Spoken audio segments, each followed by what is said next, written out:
So he enslaved your people. 5. So he enslaved your people. Animals are wrong.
This is bullshit. I want Bush. Pan down.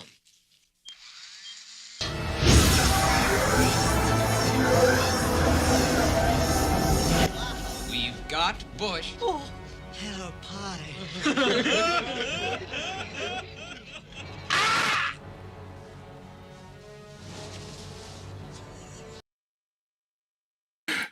Hello and good evening, everyone. Welcome to Saturday Night System Lords. Jesus Christ. And that was my gift to all of you. What is wrong with you? Well, considering this is the first episode of SG-1, and part of the conversation was we get Bush. And not the president. Immediately, Yeah. I was like, I have the perfect thing I must do for this. God, And that is the scene from Revenge of the Nerds and them obsessing over Bush. And oddly appropriate. so what can I say? I even got a chuckle out of Skirmitar, and he didn't even know the full context of the movie, which I am particularly happy about. Intro, what did you guys think of that? You catch all the little stuff I threw in there, here or there? Love it. Other than it sounding kind of goofy. No, I love the song. Well, The metal was cool. Yeah, I like the music. And perfect usage of Jeremy Spurging. When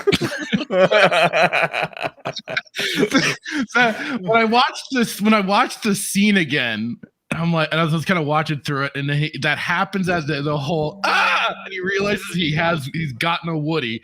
I'm like, I know who has to be this person now.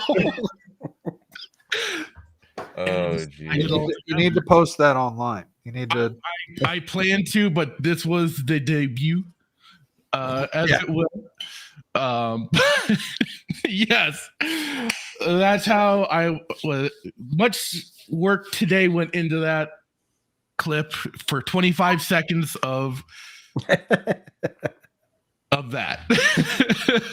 It's amazing how much time you can spend on even something so short. When you're editing those sort of things together. But let's get, for now, we're still waiting on Hitman, but we're going to get this shit going anyways because we can only wait so long. So just to get introduced, Static, how are you tonight, sir? Doing well. It's Saturday night. Ready to watch some Stargate. Been playing a ton of video games. Way too many video games. It's probably why I don't have any videos. Well, there's other reasons for that. But yeah, Power World, State of Decay 2 now. Elden Ring and Dark Souls 3 are just dominating my life at the moment. And yeah, it's fun. Nice. Brad, how are you? Pretty good. Got back from dinner at 7:00, just in time to get some stuff done. Almost finished editing my Daredevil Born Again video, talking about one of my favorite shows and what could happen. And maybe dip into Power Word later on tonight. I saw you got joined into the guild and everything. So I take it you got a little bit of time last night to play, or? Yeah, it was helping out. I'm gonna have to go. I guess I'm a boomer on this shit now. So I used to play video games, but yeah, I got a lot. There was a time in a place, yes. Yeah, I just can't throw the little pokeballs at people to save my life. It took me a little adjusting too, considering it's like the Q button you have to do it with, and then also. Oh no, my aim sucks. That's all it is. Oh, okay. And now we're all just kind of waiting for Static to get the damn dedicated server set up. Hey, not seeing anyone else trying. Don't pressure him. Jeez. All of the pressure. Anyways, Spartacus, how are you today, sir? Still invisible. Yeah, obviously don't know what to do about that. I am. But no, I am good. I'm good. I've just been enjoying working today, and then coming home, relaxing for a couple hours before coming and joining you guys. I was over on Nerdy Neo's channel a couple nights ago. That was fun. And yeah, that's that. And also last night was over on Tabletop Junkies channel doing our weekly show on doing another episode of Call of Cthulhu on the Orient Express. Ah. Nice. Which is probably going to be ending soon because we were just arrested by the French police. They're French. You can just, scare them off. They're cowards. They run away. They surrender. It's the 1920s French police, so they had a little bit of pride left to them. Oh, okay. I mean, like the meme has been so long, they just cower and give up. I mean, come on. But it's very funny because the French used to be like one of the major powers of Europe until they surrendered to the Nazis. Well, the Maginot Line did not turn out to be that indefensible. No, just didn't really plan on them going around. They're gonna stop the line here. They'll never go south of it. They're like Kenobi and that damn bridge gate thing that he does. Yes. If the Nazis were all Obi-Wan Kenobi, Europe would have never been conquered for that time and required us to go. It would have never been liberated. World would have been totally different. Yes. The Nazis thought like Obi-Wan Kenobi. God damn. I think we've already demonetized this by saying National Socialist. It already kind of got a warning because of the music. Apparently, it's yeah, I know. Even though it's a cover, but come on. I put their stuff in the description. You can go to their channel, listen to the song there. It's a very bitchin', SG-1 intro metal song. Check it out. Is a distro kid that's handing you that warning? Oh, it just said it's for under excellent connection. It's only had like a yellow thing. And I just clicked it off and it went away. But otherwise, it's still saying the stream is healthy. So I think we're also National Socialist of Germany. That's a historical fact. Yes, the National Socialist Workers' Party of Germany. Stargate. Let's stick with. Let's pivot.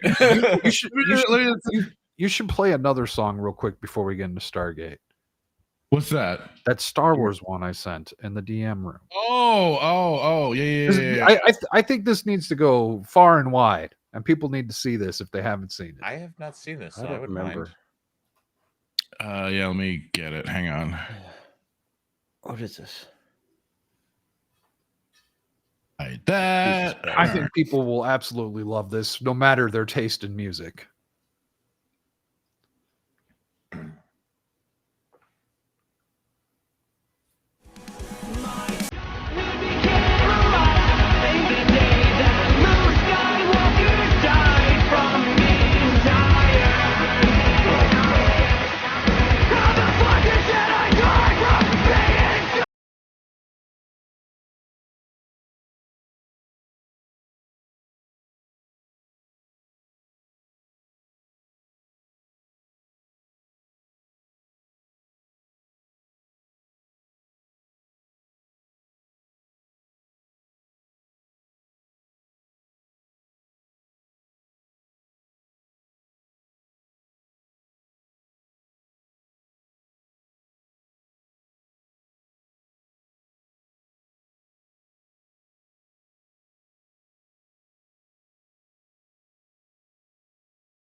You can stop it.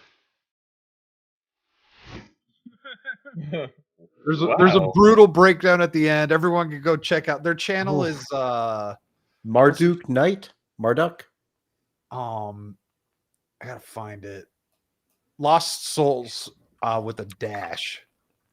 I have it through Marduk Knight. So yeah, that's the guy who tweeted it, but that Okay. band is actually called Lost Souls. Okay. I'm gonna send. They've this got to to check. him. That song was out 9 months ago. I don't know how Wow. everyone missed it this whole time. I'm Wow. gonna send that to Table. He's gonna love that. Oh boy. All right. So let me Shock, the answer to your question is both. I don't know whether to laugh or cry. I was just gonna skim It through is. It is. It is And- both. And because of stuff like that, that's why we're going back to watch stuff like this. Exactly. Well, and actually, Yeah. Table on his Discord server, he plans to be watching through. I mean, we've already watched episodes 1 and 2, and we're gonna do like things like watch through Clone Wars and stuff like that. You know, we had Skirmitar in at the start. So this would be started at 2 a.m. for me. Can't stay up, have a fun stream.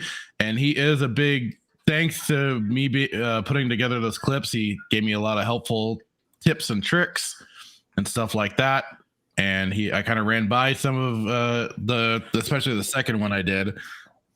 And he was saying how I needed to kind of color correct a few things. He made the TV screen look a lot crisper. So big thanks to him for all of that and the rest of the legion of memers. Yeah, boys, you put out some crazy stuff. I appreciate it. We have Meteor Advocate Timon. Hey, yo, the Fractured Filter all set. Let's go. Chaka Zulu, hail chat. Crimson Raptor, how are you? Saying it's been a few weeks. Hope you all had a great Christmas and New Year. Here's to an awesome 2024. And hey, that was our plan to start things off with, Stargate. We watched the movie last week, and now we're on to SG-1. What's up, Brad? Did anyone see my door open? No, but I was reading the chat, so I didn't. I'm gonna go back a little bit and see if I can. The ghost. No. Dessert. Nice delivery.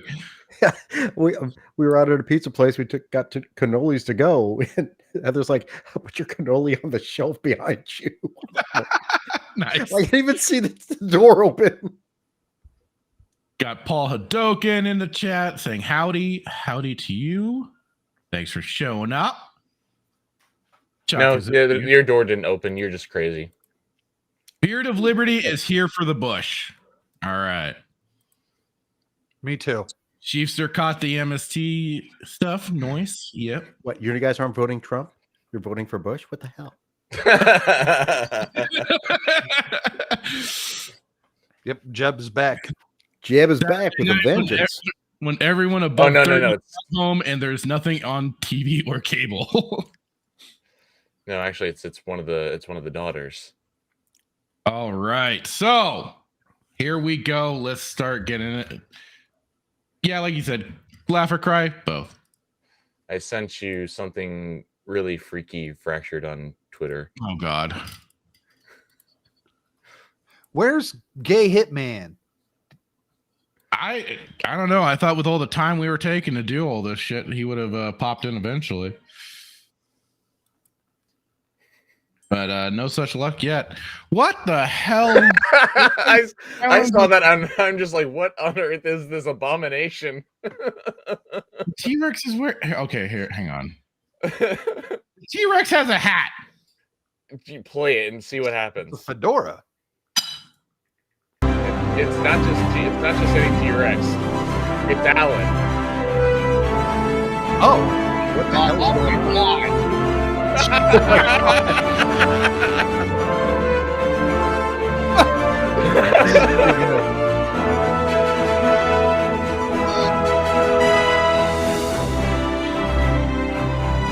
What is this? Somehow I blame furries for all this sort of shit. That was just some pretty damn good AI work. It was good AI. I don't know. I but kind it of want to was see still this freaky. movie. It was still kind of really It's like humans and dinosaurs swap places. It's like welcome to Human Park. Yes. Oh my God. Oh. And Dino Allen says they do walk on their hind legs. Ay. All right. So for anybody that is or wants the link to Discord, let me know. I'll fire it off to you so you can watch the actual show with us. Otherwise, you will be hearing it popping through the stream as we go along. We may be pausing here or there if we want to make any commentary on certain scenes and everything. So just let me know either on X or whatever. Shoot me a DM. Or just let me know in the chat. I'll be keeping an eye on it. And we are going to get this ball rolling. So here we go. Cross our fingers that it works. We tested it really quick before we jumped in here. Static at least confirmed things was working. So here's hoping. Fingers crossed. Yeah. Showtime presents. Well, you're seeing it at least. I'm not seeing anything. I hear it. What am I missing? You got to click on the video screen for it in Discord. Watch stream. Yes. It's you too. Oh, I got it. Okay, thanks. Juice, nothing there. Boston It's 8. amazing that they were able to get away with this. Queen I know, King, right? There. For the 90s, no one was giving a shit. 8 on the 8. And the Jack gets a boss. 8's open. How many are women? Aren't you guys afraid of an Just officer one. coming down here or something? Are you sure? That we know In of. the 90s, we had confirmed biological sex, so we're good. Oh, Back our when science was so ridiculous back then. when gender meant No, but was it's a sharp. I just grammatical term for sex thought back we then. could do something. Probably the only thing you'd ever do was cost money. Yeah, it looks like they ran out of that. I've been shipping personnel out of here for months. I'm telling you, the thing is moving. You don't have the straight, just fold. Can we take that as a fold? Just finish the hand. She's out. Did they check her pronouns before they called her she? That was probably part of the debriefing when she was hired on. Hey, someone's here. Hey, shots. You want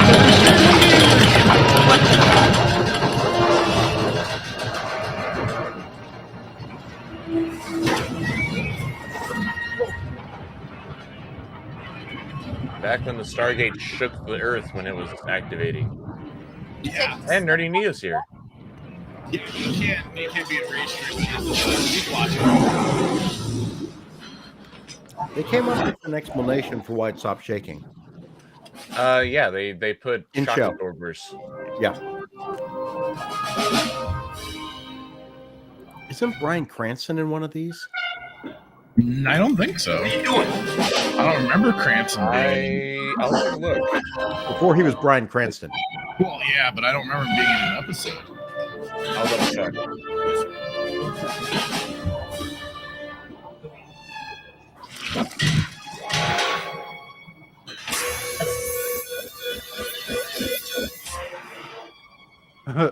Fucking. What are you doing? The Skinner.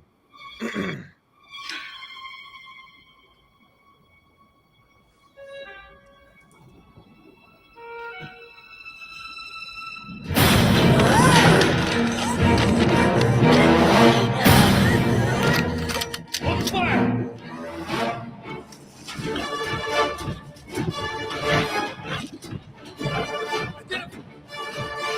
Hold it! Identify yourself!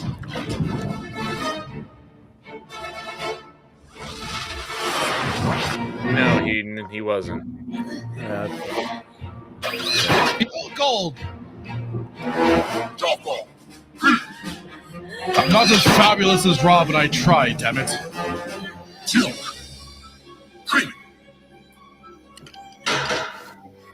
Your hands off me.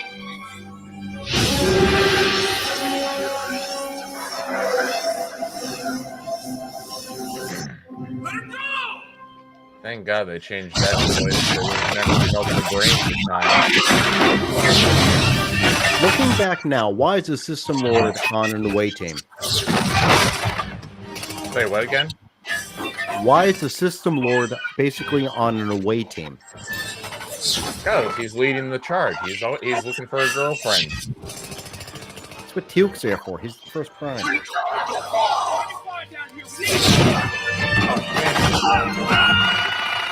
Because they needed a MacGuffin to say, hey, Rock could be back. Yeah, I guess that would have been it. But I think it's like, it might be also that after this is when they started getting heavy resistance from the Tari. So it's called, I'm not going to get involved anymore. I had fun before going out and helping take random women for this, but. Plus, also, I think it's the Jaffa or gould could just go anywhere, and just their mere presence was enough to either cause fear or obedience. So they wouldn't realize, hey, humans are going to fight back against us. But otherwise, we got no real like in-universe explanation to why Adolphus here stopped going out. Who? That's what Hitman's called. Did you say Adolphus? Like Adolf and Apophis?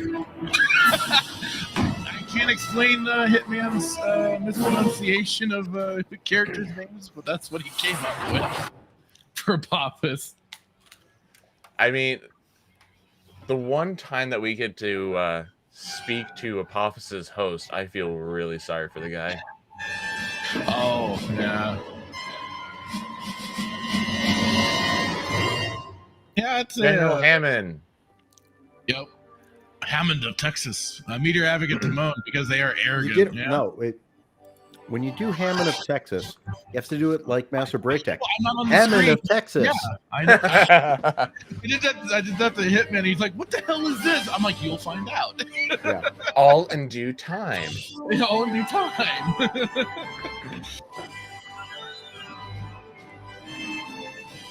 I always found this opening annoying. Talking about Before they jazzed it up. Back when they did it, like just the focus on the Egyptian headdress. Mm-hmm. Yeah, it's just not as good as just like the montage.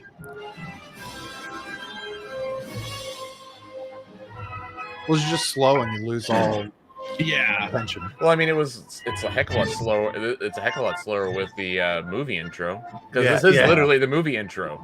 Yeah. I think that's maybe why they did it, was just kind of keep that connection. Probably also too because they don't have a montage yet. And then there's that. Yeah. Yes.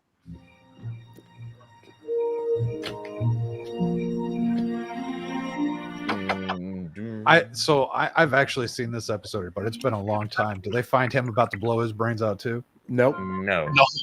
He's Yeah, just but up those there- troops changed him. Yeah. Brent State was in Andromeda. Jack O'Neill? Retired. Samuels. Air Force. Yes, sir. I'm the General's executive officer. But he he is becomes no part of longer NID. married. Yes, he does. Get re-asked to NASA. That's where all the action's going to be. Out there. Space Force. I'm Yeah. I'm under orders to Space bring Force. Hammond, sir. Never heard of him. He replaced General West. He says it's important. Has to do with the Stargate.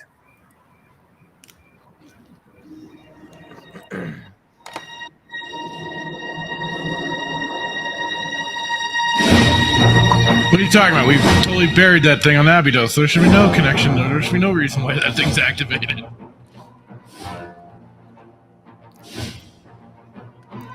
I remember seeing this in War Games.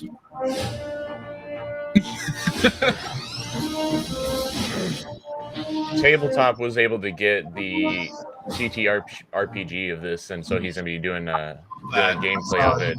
Book. He's gonna be doing a gameplay of it on his channel. Stargate SG-1.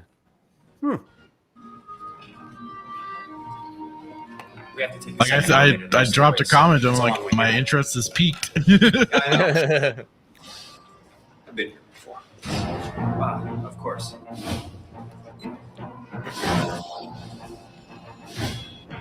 I do like how he takes his Jack O'Neill in a different direction from the movie.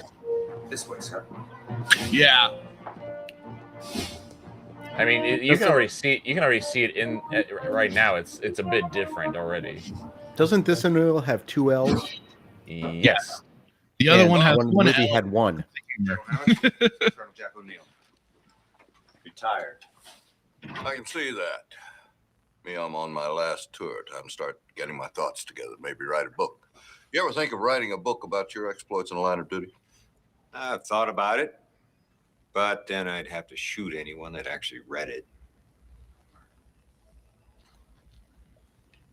That's a joke, sir.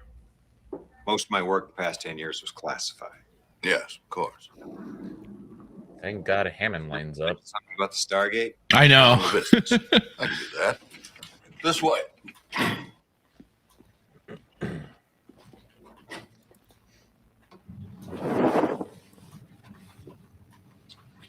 Anyone you know, Colonel? They're not human. You think? That's interesting. Best we can tell, these slits are actually a He had a- pouch, similar to that found on my super. He had a gold emblem on his head. Haven't Yes. done an autopsy That's yet. the symbol of Apophis. Yeah, but I thought the first prime we're supposed to have the gold symbol. yeah, but this is before they established a lot of canon. Oh, that's true. Well, I mean, hey, in canon, it could be that this is Teal'c's second in command. Oh. We can figure out how they operate. Well, yeah, because Braytech still has that's tough. Well, that's because You can't figure out Braytech how it was the operates. former. Right. But there were no creatures like this on Abydos. Those people were human. My question is, where's the gould that was inside of his pouch? I know all about that. But your report said this raw was. Did it like die and shrivel up inside the pouch or something? Yeah, his eyes glowed. Isn't that what the episode's about? First blue. No. Is that a different one? Yeah. Okay. Are you sure he's dead, Colonel?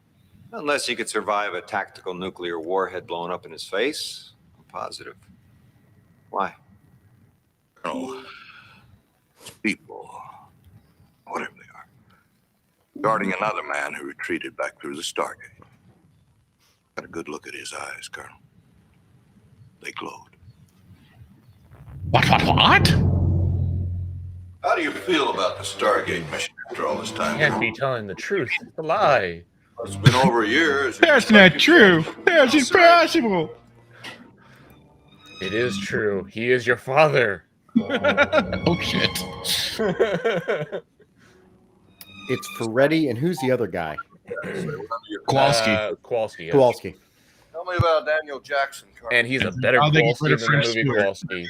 Yeah, we got rid of French Stewart from the movie. French Stewart, Jesus Christ. The only person that came back from the movie was oh god, now his name Alexis Cruz, who played Alexis Cruz and Shinray's father. Yes. Yeah.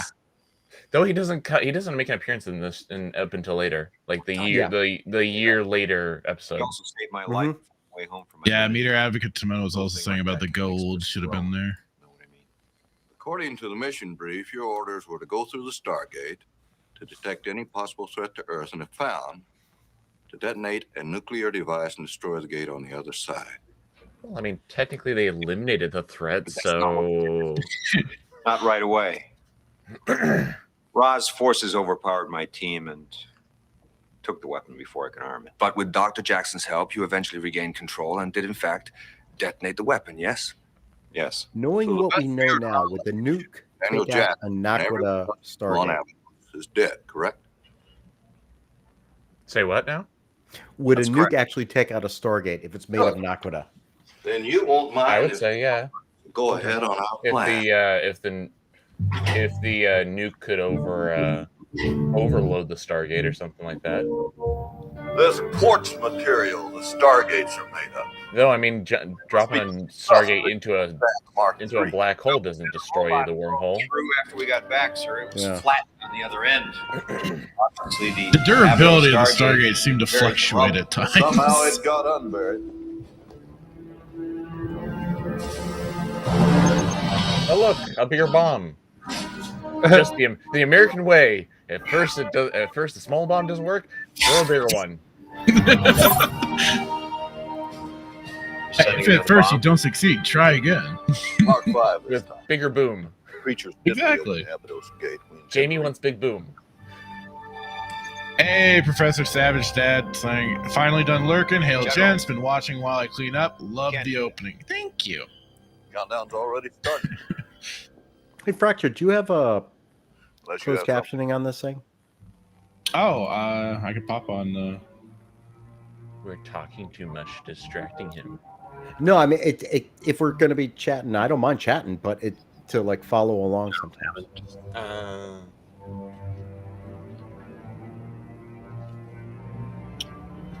I regret to inform you that my you report go. was not entirely accurate. That helps a little. It does. I did You're not detonate the wrong. bomb, sir, and it was aboard Ra's spacecraft, so it did kill him and eliminate the risk to Earth. However, Ra's ship was in orbit above the planet at the time.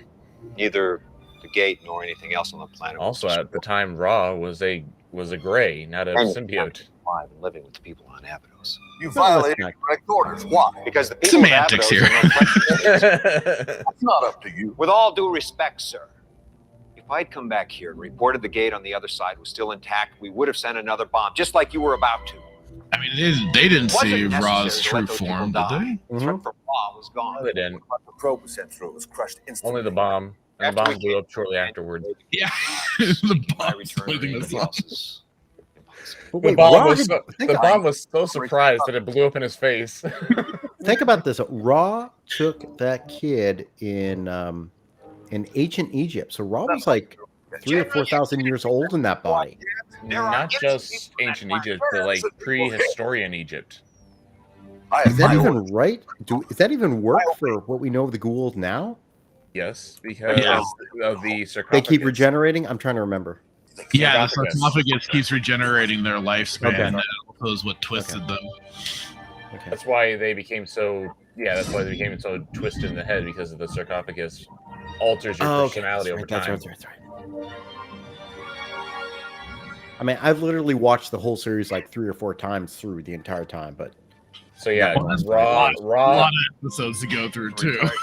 Ra discovered Earth around 8,000 BC.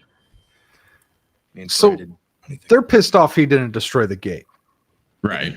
Yep. Why didn't they destroy their gate? Because it's the U.S. government, and so they like to just put things away inside of a giant warehouse where it could be easily discovered, instead of No one has found the Ark of the Covenant yet. If they're so worried, it's like you can't keep yours, but we'll keep ours. Like, that sounds. And you're absolutely right. It is the U.S. government, and the hypocrisy just flows. Remember how he was always saluting you? Skara, Yeah, that's his name. I yeah, was thinking of Skara. Lord My Yu kid is the used to oldest do that. gould, Yes. and he's got the mad cow. Oh man, Colonel. He's also senile. Through that whole That mission, was what I meant by Cena. That's, yeah. Oh, sorry. No, it's fine. It's a reference to Boston Legal. But Shatner's character, he called it. He's instead of saying he had Alzheimer's or was senile, he's like, it's the mad cow. Oh, from a report of possibility of getting Alzheimer's from cow beef. Mm-hmm. How many people did you say are on Abydos? That we saw, maybe 5,000.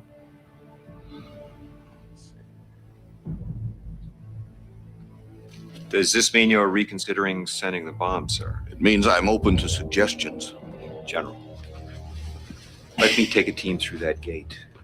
We'll find out who those aliens are. Kowalski and I have been there before. We know the lay of the land. We know the people. You think you know. Jackson could be dead. You don't know what you'd be walking into. Sir, there is one way to find out.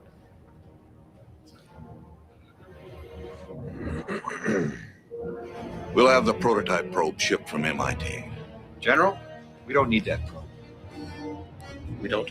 Nope. This'll do. A tissue box. What is he on about? So unorthodox.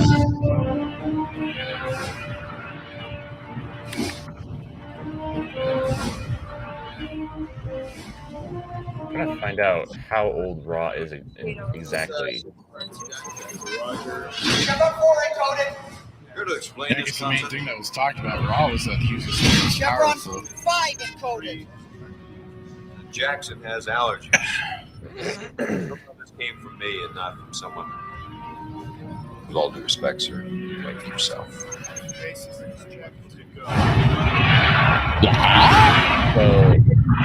the first known recorded information about Raw is 22 BC when he was at Apep's side. And Apep is the is one of the rulers that brought peace to the Gould race.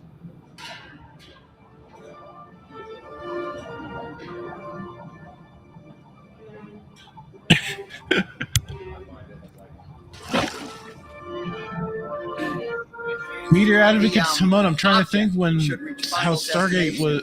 Who was from Stargate that was on Boston Legal now? Like it says, Boston Legal, Stargate, and Star Trek interconnects. I'm trying to think who else is on there. What? Now we wait. Daniel's still around. He'll know what the message means. What if the aliens Shatner was in Boston Legal, and so was for the Star Trek side, but I mean for the Stargate side. Daniel Jackson was played by James Spader. Oh, James Spader. Duh. Okay, yeah. So when my brain already thinks with Stargate is the show, so I. Nope. Okay. Yep. Very well put. You know, if he really cared about Jackson, he would have sent him like some Zyrtec D or something, not just. Did they even have Zyrtec D at the time? I don't know. I love my Allegra D. I can't get by without it with my allergies these days.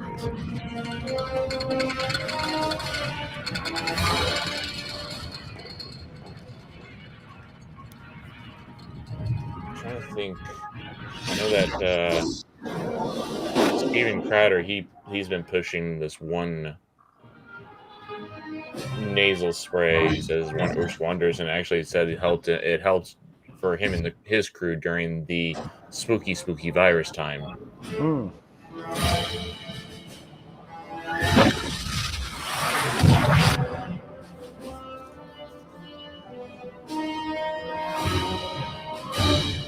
You know, when you have a widow's peak like that, you know you're going to be a bad guy in the end. Yes.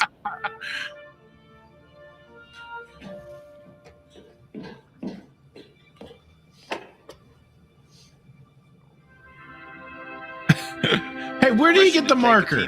Where did the Sharp? Did he keep that Sharpie? Yeah, where did Is he that I think that's I think that's actually charcoal. It was the poop from one of those from the giant bird thing. Oh yeah, the animal.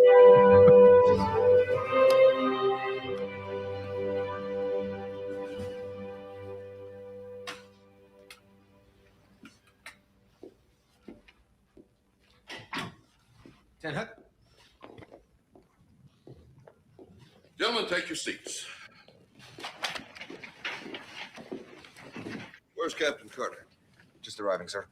All right, this is where I may want to stop a second. Yeah, I had I that prefer feeling. to put together my own team, sir. Not on this mission. Sorry. Carter's our expert on the Stargate. Where's he transferring from? She is transferring from the Pentagon.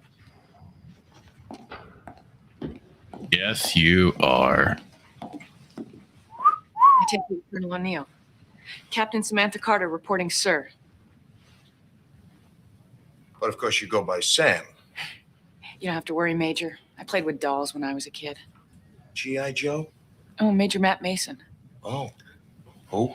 Major Matt Mason, astronaut doll. Did you have that cool little backpack that made him fly? Let's get started. Colonel? Thank you. For those of you on your first trip through the gate, you should be prepared for what to expect. I've practically memorized your report from the first mission. I'd like to think I've been preparing for this all my life.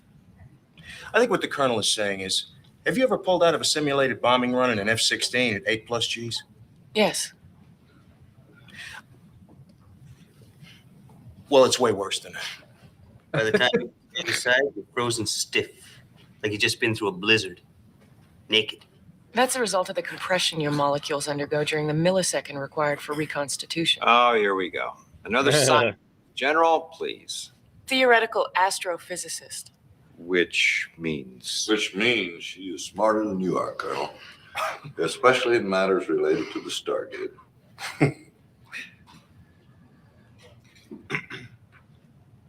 Colonel, I was studying the gate technology for 2 years before Daniel Jackson made it work and before you both went through. I should have gone through then. Sir, you and your men... You weren't there at the time. But I am going through this time. Well, with all due respect, Doctor, I would. It is appropriate to refer to a person by their rank, not their salutation. You should call me Captain, not Doctor. Captain Carter's assignment to this unit is not an option. It's an order. I'm an Air Force officer just like you are, Colonel. And just because my reproductive organs are on the inside instead of the outside, And there, doesn't mean I can't handle whatever you can handle. I mean, I can at least say for this, they start making fun of it later on, but it still is in there. It's still that little. But this is also the late 90s where they are starting to even things out a little bit between the sexes as well. This is the time this gets referenced in any other show. Like that's kind of been like, I remember that term being thrown around quite often. Yeah, but I mean, this is also they also during the Hathor episode they also make a big thing about it too. They do have more extra digs at men in the military and stuff like that. It's those little shots like that for like I've talked about and brought up the the kind of cultural subversion and everything. But at the same time, the next line that Jack says, I mean, we're going to see it anyway, but it's like he's not even taking on women. I mean, she's actually taking like, oh, you're all being sexist, right? And he's like, I just hate scientists. Yeah. Yes. So is it really just like her projecting? Because she's like, have you ever pulled HGs in an F-16? Yeah, I did. He's like, oh shit, okay, all right. Well, I mean, yeah, because it seems like she's probably expecting the sexism, and hey, he's not giving it. Yeah, I think you can see where she's a bit like over defensive, maybe. So here's the big difference between this and now is this wasn't every fucking show and every. That's true. Yeah. That's true. And this wasn't the focus of the show. Yes, exactly. Because think about this. So this is 1990s, right? This is an Air Force captain who's a pilot. Is there anyone else in current genre that we know was an Air Force female captain pilot? Not just a pilot, but she's also an astrophysicist. Yeah, but I'm talking about more recently. more recently. No, because they have Are you to. talking about the ones that keep crashing the planes? No, I'm talking about Captain Marvel. I was gonna say it has to be a captain that's in a Marvel thing. It's Captain Marvel. Yeah. But in this day Because and it's age, they would have to rip down the man in order to make her better. She kind of makes herself sound a little more important because she said she was working on the gate 2 years before Daniel Jackson even came on board, even though he's the one that is shown coming in and solving the whole damn thing. I think that's a little bit of bitter resentment there. Yeah, I think it's more professional resentment than sexist resentment. Yes. Because, like you say, beyond this isn't really discussed again, other than in a joke. I think. Yeah, it's not like she goes on and on about her reproductive. No, well, and the funny thing I mean, is the that only- the the only- show later on lampoons it. Yeah, in I later think- episodes. But I mean, like, the only I think she even says, "Did I say that? That sounds stupid." Yes, that was in the alternate universe episode. But even I think it's even in the same season, or even it's in the same season where they had the they go and they meet the Mongol related. that comes up, yes. Oh God, you know what that's like code of honor about that, and he thought it was a very bad episode, especially to come off of not only the two-parter, but then the follow-up episode that deals with the Gould taking over hosts and stuff like that, and then you go into this very 90s feminist style episode of girl power weirdness over a Mongolian of all damn things. Like, I don't think Carter, as skilled as she could be, is not overpowering a primitive Mongol. At the Mongol. same time, Carter overall is a good character. I think Carter is I'm not in character, well developed. I'm not taking away from her character. I'm just talking about within this moment in time and everything. That's what we're kind of just looking at in this bottle episode. Sure, we got everything else that comes later, and the whole crew for me, the whole SG team is my favorite. Oh yeah. But I mean, I think we got to be careful about like doing what the other side does and looking at things retrospectively. Well, I look at it in a sense of, we all want to glorify the earlier days. Oh, it wasn't all there. Oh, it wasn't. Well, my point is that there's these elements that were there. It's like the frog in the boiling pot. Yeah. All things just to kind of eventually make way for other things. Now, I still love and enjoy watching this show. These little cringy moments don't take away from it. Not like it is today, absolutely. Yes, because I think that's the big difference. Like that, it is not the focus, and that is just imagine having this line play out today. It'd be the rest of the story.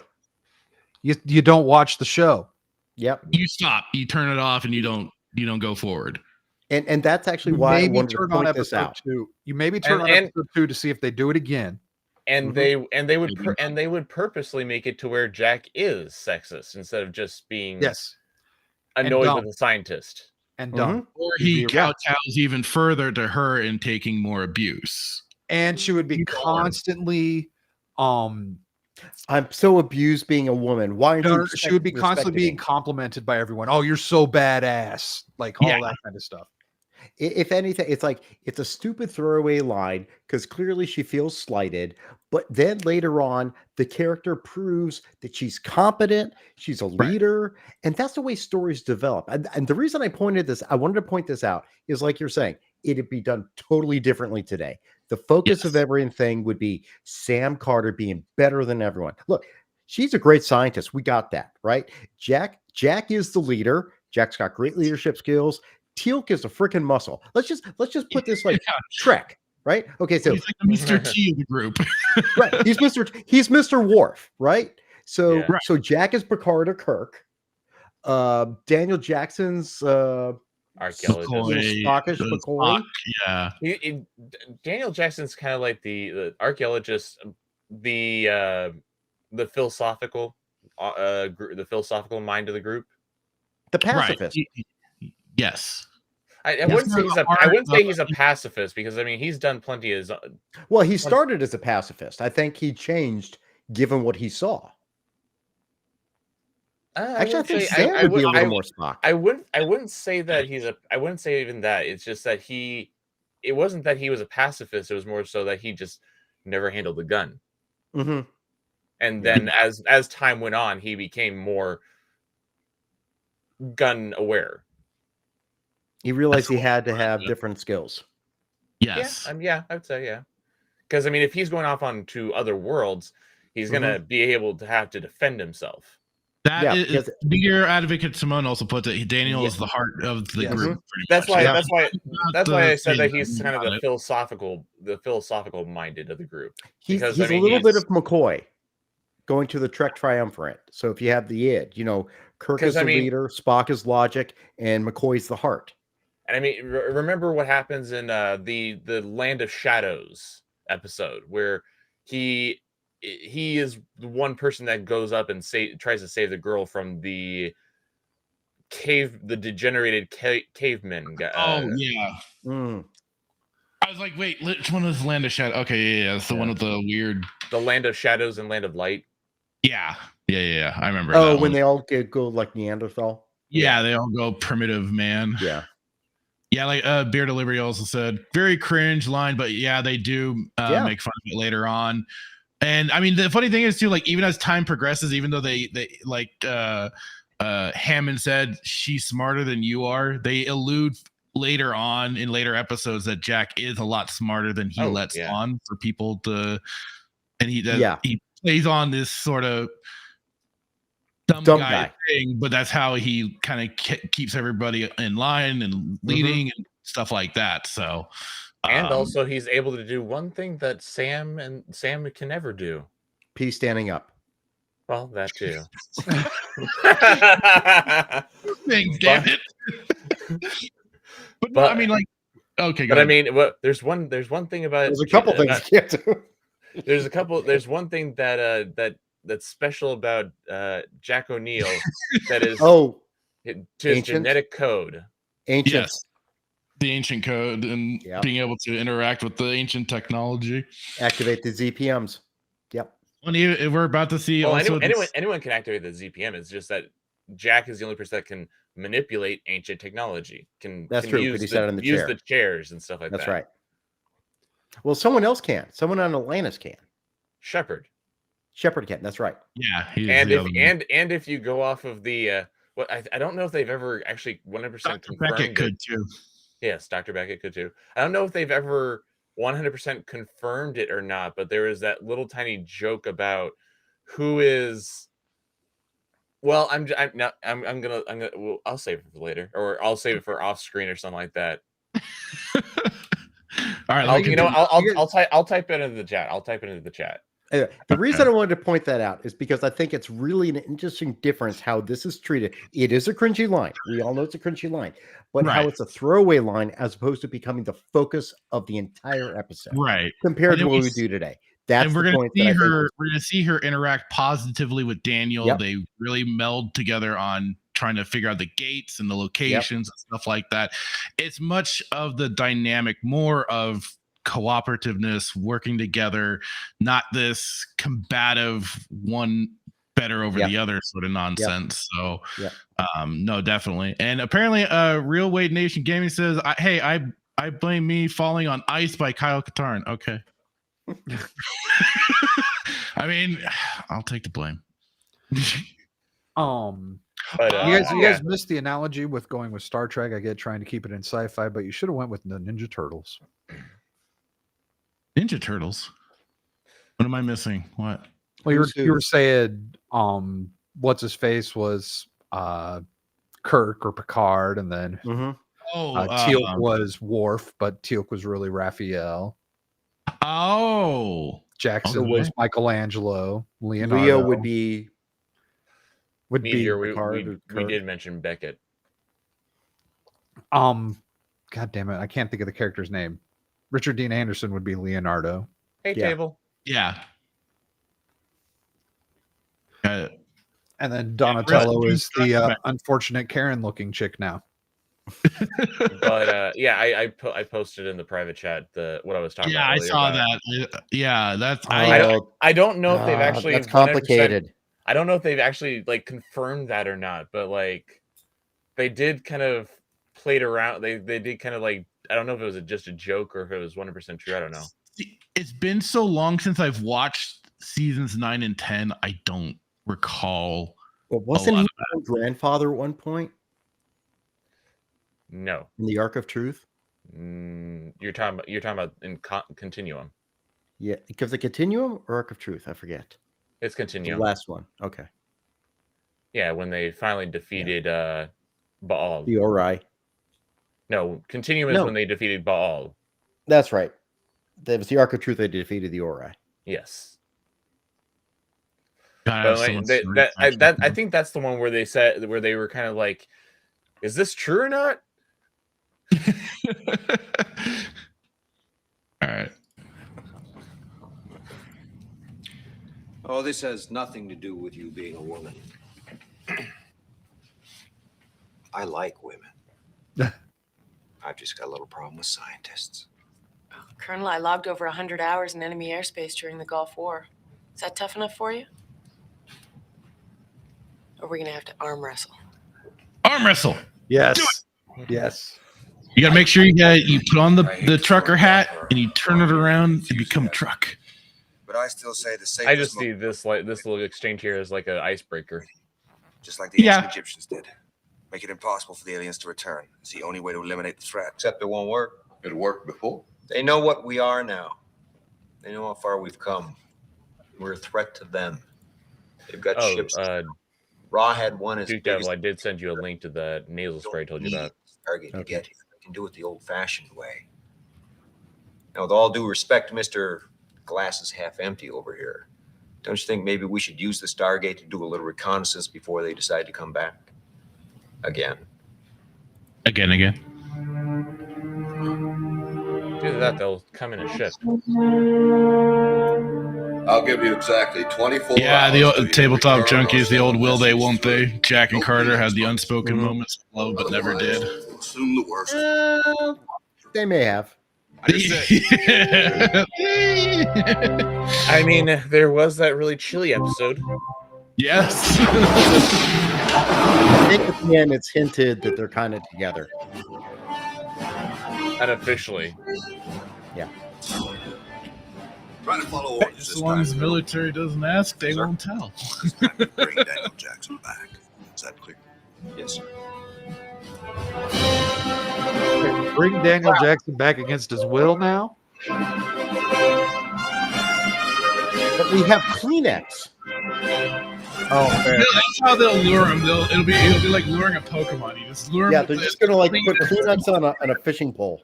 Oh no! What they're gonna do is they'll set up a giant box on a stick, and then they'll have just a Kleenex every couple of feet. Oh, piece of Kleenex. Oh, piece of Kleenex. Oh, piece of Kleenex. Oh, I adore you already. And then, bam! The box closes. My God. That'd be a good thing in an animated show. A stable wormhole. It's astronomical, to use exactly the right word. And you can just see Jack O'Neill sitting there like, oh my God, just walk just through go? the thing. Actually see the fluctuations in the event horizon. It's like nerd. Yeah.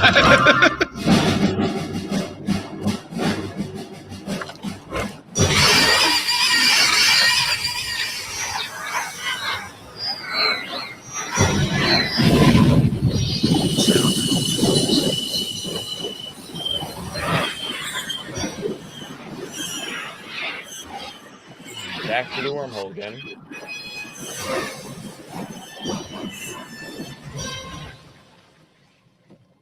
Hey, he landed on his feet this time. Yeah. Need a little frozen face. I think I'm gonna be sick. Ugh. Maybe you shouldn't have had that big lunch, huh?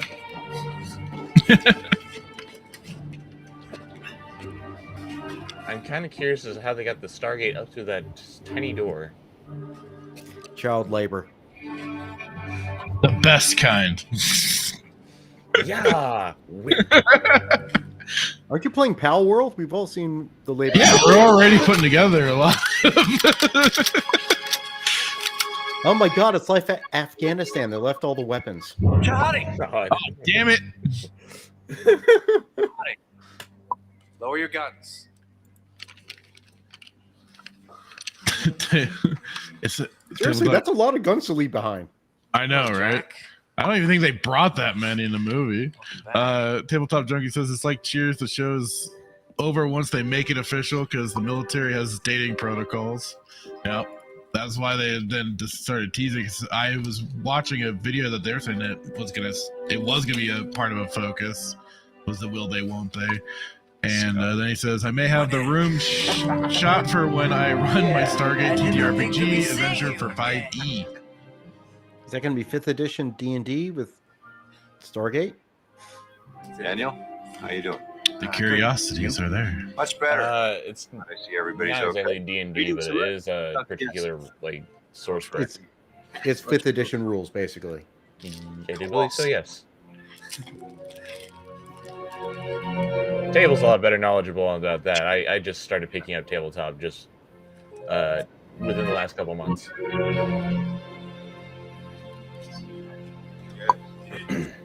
Hi. Good to see you again. So I figured it was That's Michael Shank's baby mama. Still being here. Yep. Yeah. For a while. Why the militia? Something else come No, through? she's still a baby mama. They had a kid. True. Amazing. This is what was missing from the dig at Giza. This is how they controlled it. It took us 15 years and 3 supercomputers to MacGyver a system for the gate on Earth. nice little I got that name reference. drop I got that there, and reference. Right. Excuse me. Dr. Jackson, I presume. I'm What Dr. the hell? Smith. 3.5E for life? What the hell? it's only that device. It's almost like it dials home. It's a device that dials home. I wonder what they should call it. One's missing. One of them looked like Rod, Daniel. Well, they didn't come from here. I mean, the boys take shifts guarding at 36 hours a day every day. We'd know if they came through here. Well, they came from somewhere, Dan. Now, if I remember reading correctly, this is supposed to be 2 years after the movie. Yeah. And the movie was supposed to be in 97, so this is 99. Join us. No, that was supposed to be in 95. 94, 95. They movie caught up to the show. They caught the up to the show starting in 97. Yeah, the movie takes place a year after it released, so that was 95. So yes, this is 97. What's this? Yeah. Drink. Moonshine. Moonshine. Yeah, moonshine, as in booze. Daniel, what are you teaching these kids? Try it. I can't tell if that's like really strong stuff or is it just Garbage? something else. Yeah. Shot.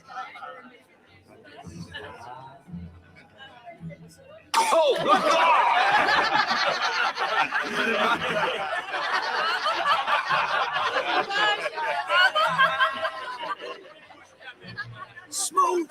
Very smooth. Moonshine. The little soldiers are all grown up, Colonel. Yeah, I'm so proud. On there. Or near. Oh, it's yours. Is he part Japanese? He can't say his L's. Rah, rah, rah, rah, rah, rah, rah, rah, rah. Ah, the Christmas duck. It's never had that out of his sight the whole time. It's smiling at me. So this man who looked like Ra, he must have come through another gate. What other gate? Stargate? Stargate only goes here. I think you're wrong about that. I was there. We ran hundreds of permutations. But you didn't have what you need. Daniel, what are you talking about? Daniel, the storm has passed. I'll show you. And this is where Daniel gets to kind of shine his bit of knowledge on everything. Yep. I won't be long.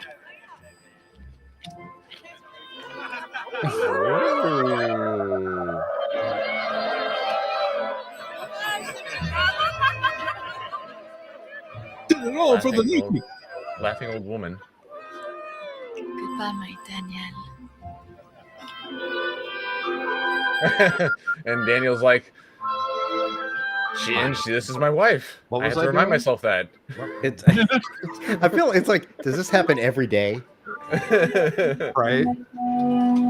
I feel like he's like, she just kissed me. Am I dreaming? She's my wife, Dude, right? you've been with her for 2 years. What the hell? Yeah, he's been with her for 2 years, and yet they don't have kids yet. Well, like we talked about last time, that time in the sarcophagus might have messed with the old funky bits a bit. This is just incredible.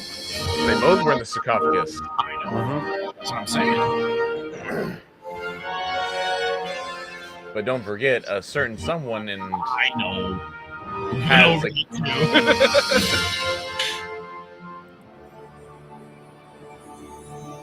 Table says that is what he's teaching kids, how to be industrious. Industrial. Yeah. So I started exploring. Just the area around the town and the pyramid at first, and after about a month, I found this place. Captain Doctor, you're gonna love this. Captain Doctor. Oh my God. This is amazing. This is the archaeological find of the century. Daniel. Yeah, leave it to the archaeologist to find something archaeological. I think so. Okay, it's not it's alien. Well, it doesn't say It anything. was buried in the sand. It's good enough. Chart. More of a map. Of? Well, I haven't been able to analyze all of it. I mean, look at it. It would take my whole life. Well, I mean, Daniel, you'd have you to be don't- like trapped on the other side of the gate in the 1940s. Well, the cartouches seem to be studying it. groupings. Each grouping is Yeah. attached to the other with a series of lines. Table actually watched Seven symbols. that Catherine movie. Tell us. Oh yeah. All of the He symbols. said it wasn't horrible, but it wasn't something to brag I about. was going to chart Right. some of them in the Abydos night sky, or at least pretty close. Jack, I think that this is a map of a vast network of Stargates. Stargates that are all over the galaxy. I don't think that can be, Doctor. Why not? Well, because after Colonel O'Neill and his team came back, my team tried hundreds of symbol permutations using Earth as the point of origin, and it never worked. Well, I tried the same here and it didn't work either, but I figured the destinations I tried are either destroyed or buried. But, I mean, some of them somewhere must still exist. I don't think so. Then where did your raw lookalike come from? Look, I don't pretend to know anything about astrophysics, but couldn't the planets change? I mean, drift apart or something like that to throw this map off? I knew I'd like you. You mean I'm right? According to the expanding universe model, all bodies in the universe are constantly moving further apart. So in the thousands of years since the Stargate was built, All the coordinates could have changed. but why does it still work between Abydos and Earth? Well, Abydos is probably the closest planet in the network to Earth. I mean, the closer they are, the less the difference in relative position due to expansion. So The greater the the difference. Abydos Gate went from being across the other side of the universe to being the closest gate to the Earth. Thanks, that's true. All we have to do is correct for Doppler shift. Then I should be able to arrive at a computer model. I love how they're just looking at each other like, I don't know what the hell they're talking about. Yeah, this is all Greek to me, man. What the So hell? what did we just figure out? Yeah, I'm sorry, it's Egyptian. Any civilization advances. Actually, technically, it's gou'ld. Gould. God damn it. So Stargate can go other places. So we can make a series out of this. So you're telling me we've got a show? Yes! So we got 10 years of shows.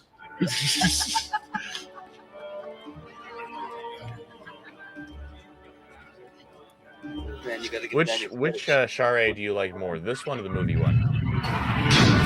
I said last week. I prefer movie Shinray. So which one? What? Movie Shinray. Same. Not that they're not both very attractive women.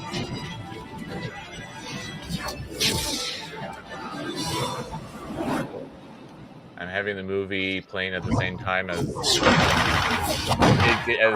your voice was a little muffled, so it sounded like you said, I don't find women attractive.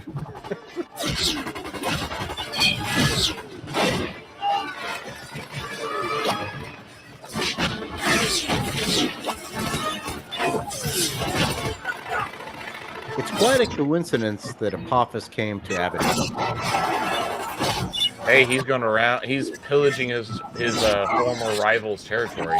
Yeah, that's true. He's like, I toured my own territory and couldn't find a proper mate. I'm gonna. He's just probably looking at the browser history of Ra's dial home device.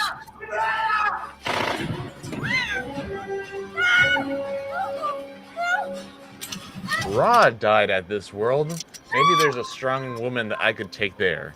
Maybe.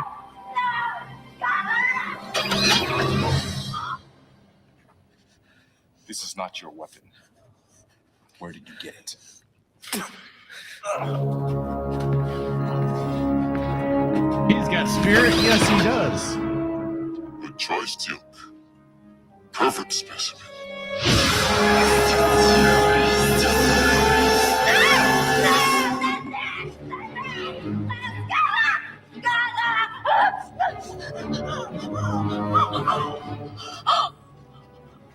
Oh, she's got all her teeth. That was very awkward to do.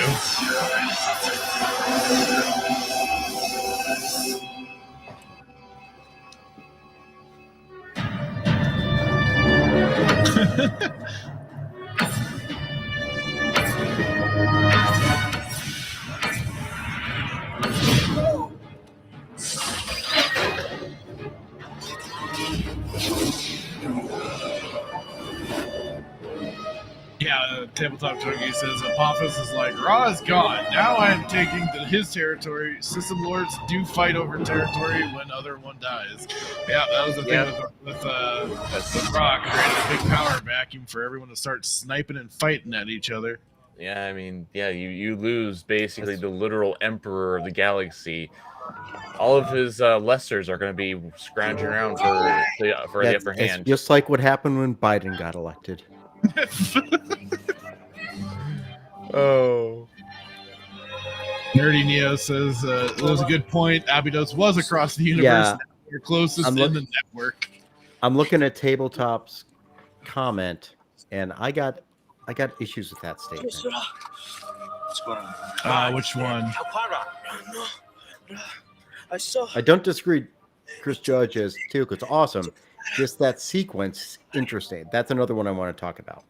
Did you see? Did you see?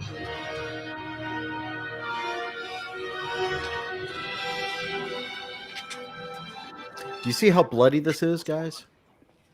Yeah. Okay, so this is how bloody Echo was, and it was labeled TVMA. Oh, geez. Colonel, Ferretti needs medical attention now. Go! Help him, I can send you back. You're coming with us this time, Daniel. And this is technically considered PG-13 at the time. They're so Scar, and the only way Well, except for one part. Well, yeah. But I watched the Amazon version, which was the edited version, and they still had the blood. They just removed the bush, is all. No, Tabletop. You just reminded me of something that I think is interesting. That's all I'm saying. Yeah, no worries. And that's what we're here for. We're here to fanboy out over some Stargate. The whole point of all this. Well, and to show Hitman the damn show, but he's not here. He is a coward. He probably dialed in the wrong sequence. Went to another planet. Oh, god dang it. I knew I must have given him the wrong address. Jesus. Better not have been a black hole. Maybe he's with the Nox. The Nox look dirty and smelly. He ended up on PK314. PK314. Which one was that one again? I just made it up. Oh. I honestly and you said it with confidence. Like, you must know one of them. Let's see what it is. No, he ended up on THX 1138. Oh, God Do you dang remember it. the story I told you? How the ancient Egyptians back on Earth cut themselves off from Ra. Okay, so there is a P3X Then in 1 year, 1 year from 439. today, you take the cover stone away. I will try to bring Shinray home with me on that day. But Which if I has the ancient head grabbing device on it. don't return, then you must bury the gate again forever. There we go. He went to the swamp planet versus the technology planet. So he's on Dagobah. Dagobah.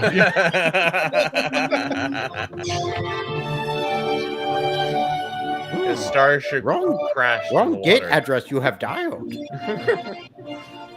This is actually a rather touching scene. He's got really good hair for being in a sandy environment for so long. A lot of conditioner, I guess, he brought with him. That Not only are they making moonshine, but they're making Head and Shoulders. Oh, okay. Hey, remember those herd animals that they had? Yeah, their milk does wonders for the skin. Jesus, just think if Luke had done that on Last Jedi, his hair would look so much better. Leave it to Disney, the visual effects would be horrible. Close the iris! Close the iris! Hey there, Star Wars Marvel purists. How's it going? So got family, but wanted to drop in and say what's up. Have a good weekend, guys. I'll catch this on the replay. Awesome, That's thank our you. insurance against any And more surprises. I'll be trying to pop up Stargate every so often, so you can kind of get an idea of where the How the hell does the iris work? How did they do that thing? Moving magic. What happened, Colonel? And let me kind of go back too for that, because that Same was. hostiles who attacked us? That's a fair Oh, that'll be kind of a pain in the Jackson's ass. wife and one of our kids was. But yeah, that was something I was always curious about too with the iris. How did they get the iris right in front of the event horizon?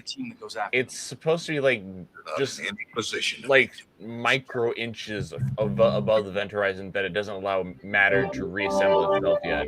Right, but how did we as humans in the 90s develop that? Humans in the 90s are very ingenuitive. Don't you know that? No, I was there. I was more that, of an adult in the 90s than you. So we were not. We had Well, grunge music. You're talking about the military in the 90s that was hiding everything from us. Oh.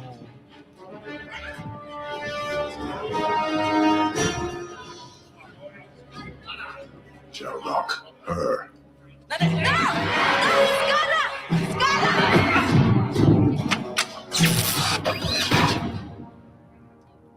Your death cannot help her.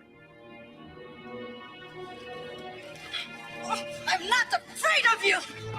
No, it's a tabletop is saying it's a micrometer to just not allow matter to pass through. Micrometer, Chris. Micrometer. I am corrected. My point has not been refuted. How did they do it? No, I have questions as well. The only thing I can think of is that it irises behind the gate and then it folds in from behind. You know what would make sense if the gate always had it with it and they figured out how to do it. That would be a security measure within it. Yeah. Given that this is the home gate for what used to be the capital of the ancient empire. Stay here all night. You know, that might make sense. Oh, but that actually wouldn't work because this is the gate that Ra brought to Earth. Oh, God dang it. Yeah, the other one's in Antarctica. No spoilers. No spoilers for people. Come on, geesh. Even though we already mentioned Shepard. Yes, we did. In the ancient technology.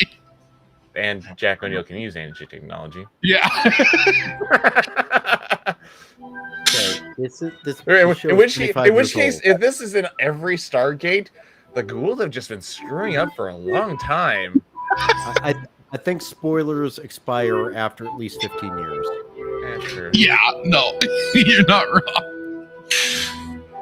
God, that kitchen is so shitty. He needs HGTV to get in there and help him.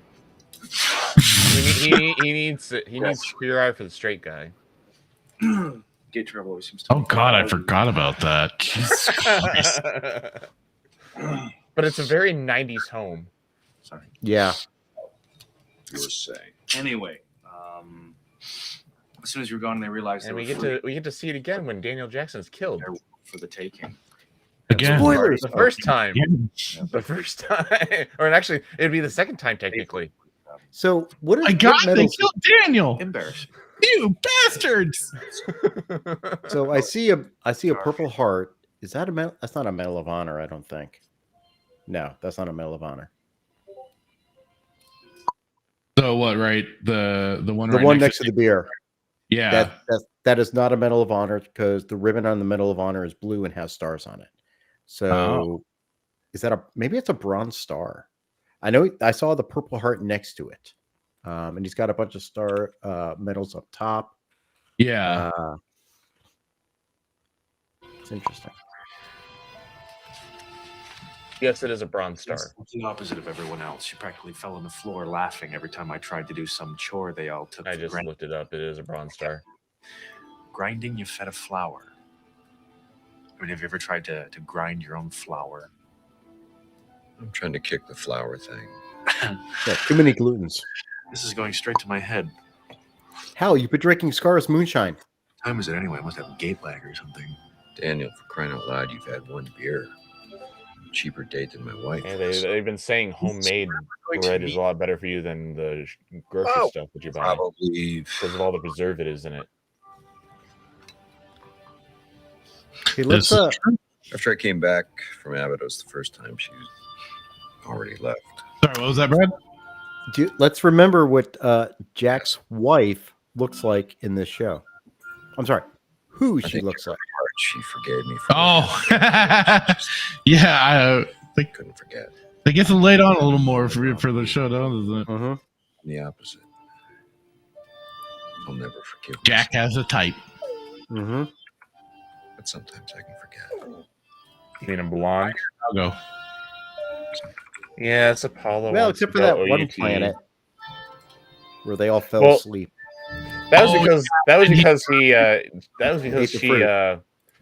tricked him. She roofied him. Yes. On.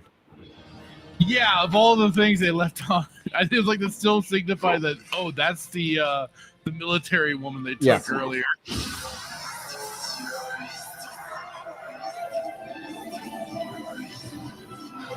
You could be the vessel for my future queen.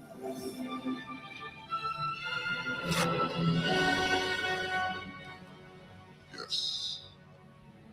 This is why he does it. He's just like, I enjoy the view. Just pervy. I am not the one you must finally please. I mean, he says that, but Do you notice how they don't show her nude? But they show well, Shinray I mean, naked? her clothes are very revealing still. She did not go the full unclothed route. For Apophis, it's good to be the king. And for the dating app, it would be Cinder for System Lord Tinder. Ah. Oh. So, is she just carrying the Gould? Or is she like... Yeah. She has it pouched.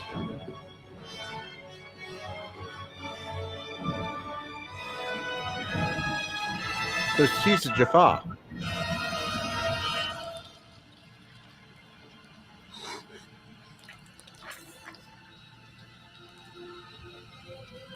Oh.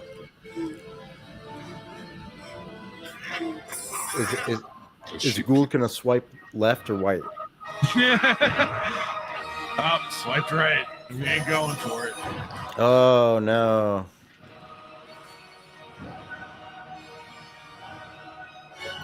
Better luck next time. Nope. Oh, okay. So I'm just gonna kill you. Shame. I thought we would bang, okay?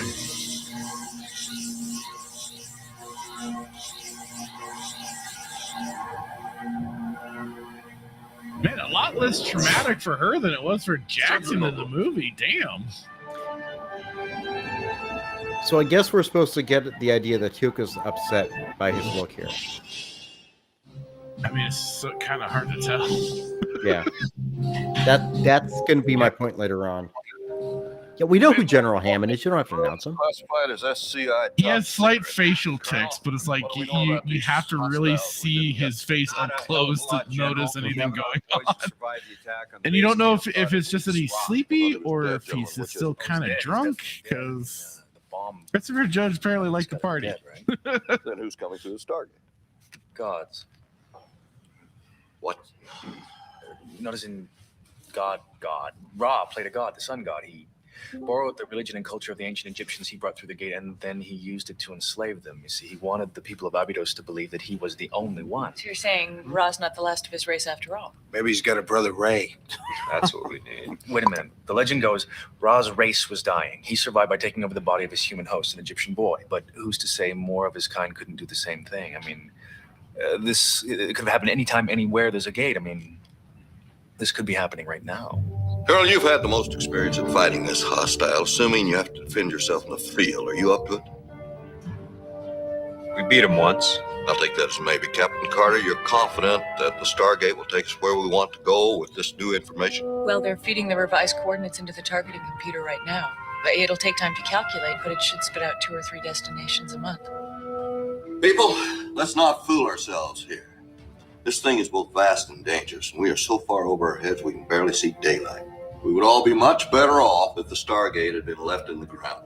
With respect, sir, we can't bury our heads in the sand. I mean, think of how much we could learn. Think of what we could bring back. What you could bring back is precisely what I'm afraid of, Captain. However, the President of the United States happens to agree with you.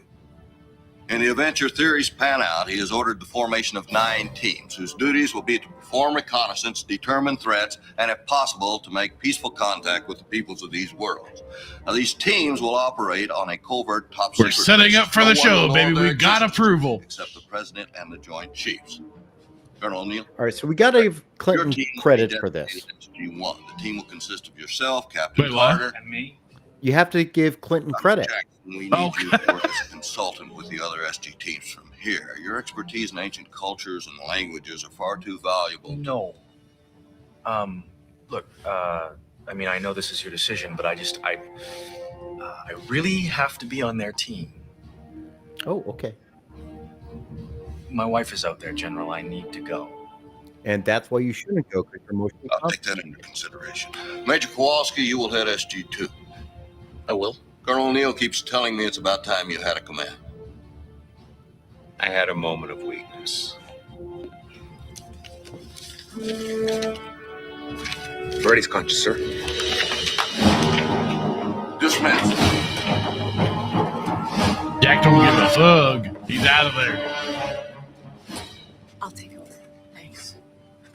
Look at that laptop. Ready. I know you're probably not feeling so hot, but we need something from you.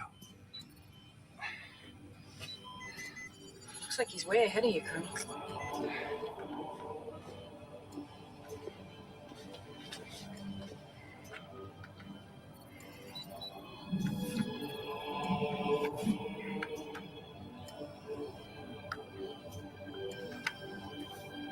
But does it have the little nub on the keyboard? That's my question about the laptop. Oh, I forgot that stupid ass nub. You saw all 7 scenes. This is where they went? You sure?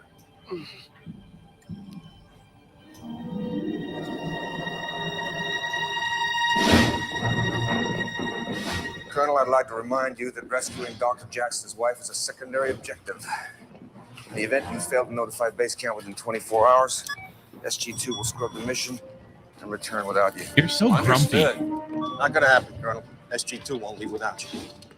All right, let's confirm transmitter codes. Is there a point to me only the being right in code charge will when you open guys iris, just and if you lose the disobey me? transmitter, you cannot get home.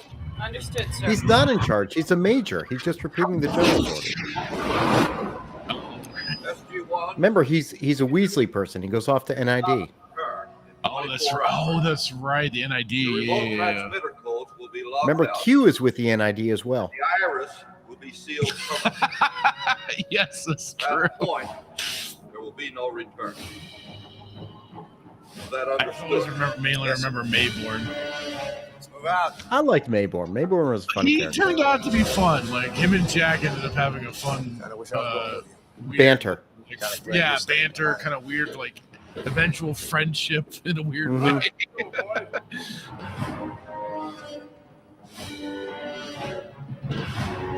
Yeah, Meter, Advocate, and Simone, NID assholes. There's Fred. Atari, human, the Atari side, that's the ever-present thorn in it.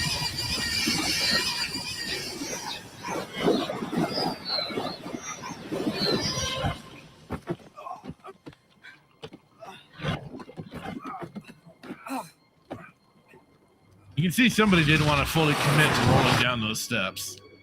Damn it, it's cold. Yeah, Timon says that the Mayborn, the asshole we love to hate.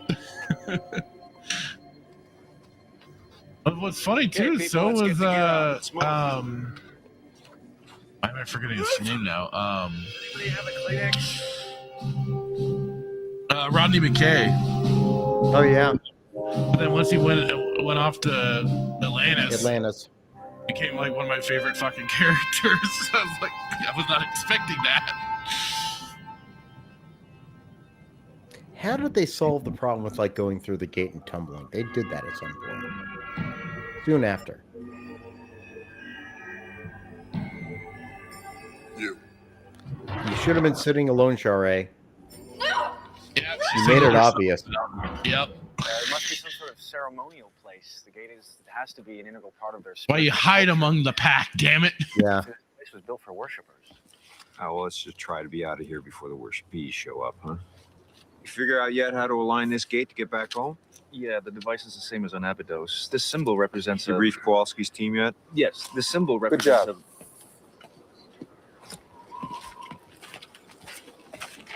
We'll have to set camp with this better cover, Colonel. Sirs, I found what looks like a trail on the mountain. It looks like it's seen traffic in the last couple of days. Thank you, Airman. Carter? Set up a line of claymores along that ridge at 10-meter intervals. Sound about right, Kowalski? Yeah, that'll work.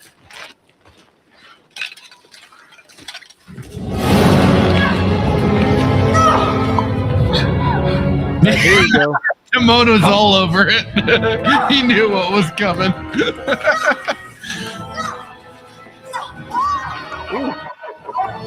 This one has spirit. Yes, she does. She has spirit. How about you? You know, she doesn't have a razor. We've got push, boys. And more. Rawr. It's cold in there. Yes. Yes, it is.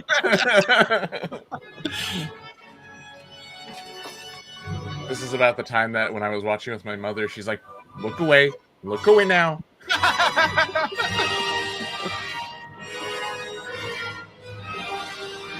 It's very cold in there. I think it's getting colder. That table must not be doing any favors. It's probably like Cold Stone Creamery, you know, the Yes. ice table. Yes. Oh, it probably made her more attractive to Gould. Look how perky her nipples are. Now I'm interested. Yes, I love perky nipples. She's got what I want. She's got a bush. The military gal must have had the landing strip. She didn't dig the landing strip. The Gould prefers more au naturel as opposed to Brazilian. Yes. Now, how the hell does this goddamn thing fit in her head? Wrap around her. Look how big it is. It goes in the back of the head. It goes into the cerebral cortex, in the brain, and like surround their spinal cord. Yeah.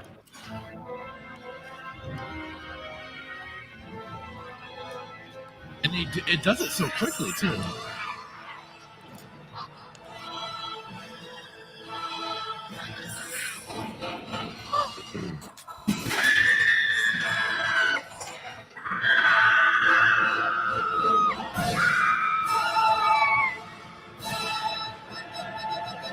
Is anyone getting regret or problems from Teal'c on these faces other than just like I'm taciturn? You have to like what I can see on my screen is like he has this twitch going on the top of his his face near his eye. Like you can see a muscle twitching. Along with that moment. Sorry, go ahead. Oh no, that's all. This is what I can notice on the screen for me is like he has this noticeable for me a noticeable little twitch on his face underneath his eye. Like I'm guessing that's meant to kind of portray in a weird way his kind of I don't know if it's disdain or if it is getting to that boiling point for him, but they don't give us a lot because he's so stone faced throughout all of this for the most part. Well, I mean, when you're surrounded by individuals that believe themselves to be God and people that are indoctrinated to believe that those individuals are gods, you have to kind of hide everything away. Along with is that if you notice, he kind of looks subtly. It kind of looks like he's almost exhaling in exasperation or defeat or in something or some kind of nature like that. I just think they could have made it a little more obvious for the audience. Because when I first saw this, I just did not get it. Like, well, that's a character change. We just came to the Stargate. They're wearing snakeskins. Jaffa! No, please don't do that.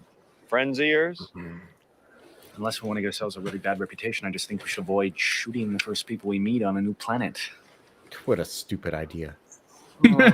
Please, you don't have to do this.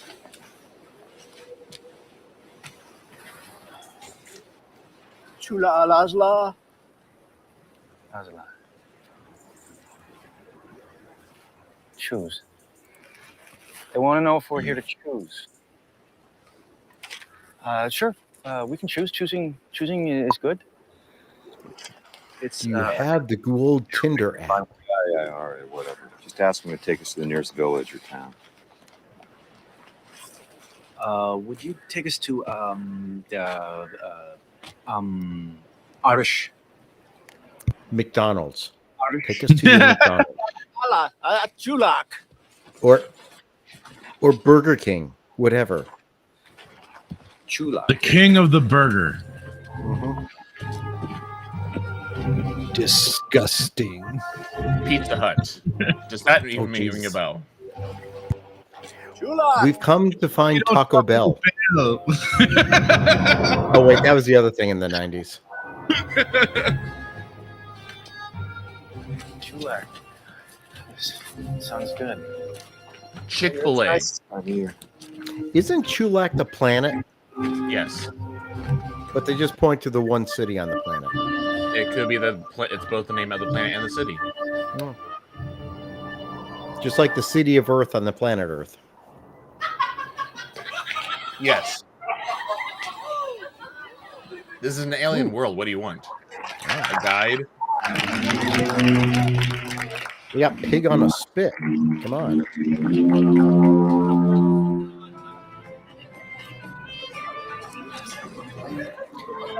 This, from what, and again, because the lore changes, but this does not match Chulak as we know, because it's very Greek appearance, and Chulak is not that way later on as we see. At least No, not entirely. Well, I mean, it could also be that this is the upper class. Oh. Along with that is that the Greeks did have a heavy influence on Egypt, especially after Alexander conquered it with the Ptolemies. Yeah, but the Chulak were not Greek unless they supplanted them there. I don't know. They think we're gods. Okay. Are you a god? Now what? Yes. Ray, the next time someone asks if you you are a god, you say yes. Well, Nerdy Neo does point out there's NYC in New York, where it talks about when in Rome. Earth on Earth. We're not in Rome, we're in Chulak. Isn't the Unas the only ones that don't speak English? Says Meteor Advocates.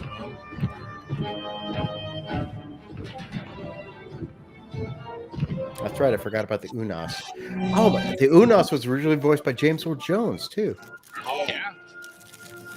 Behold. Your queen.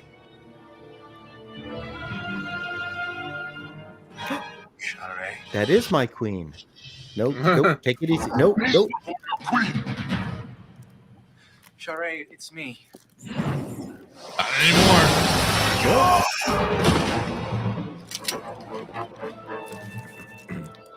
Yes, the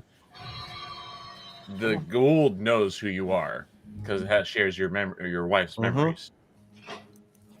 Also, let's point out that this is before they all got their P90s. Yep. You wanted to see me, sir? Once we seal the iris, we could still get a transmission from our teams. Yes, sir. But we couldn't be sure it's The not guy that was behind Or it one of was our own waiting people for them to be allowed to do so. How much longer do they have? Just under 2 hours, sir. So one thing that I'm kind of like scratching my head at is why is it the Air Force? Daniel.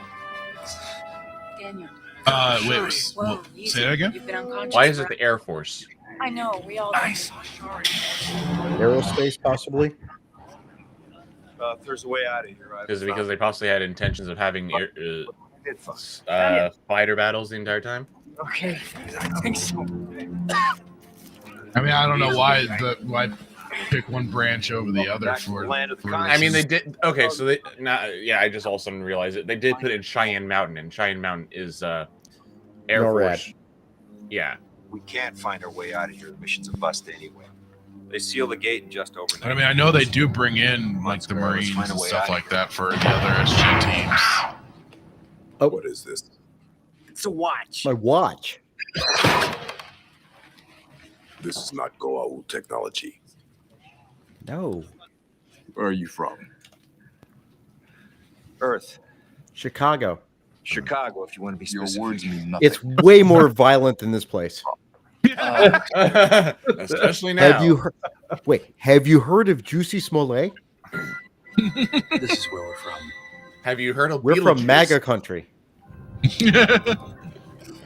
No MAGA. Yeah, that's what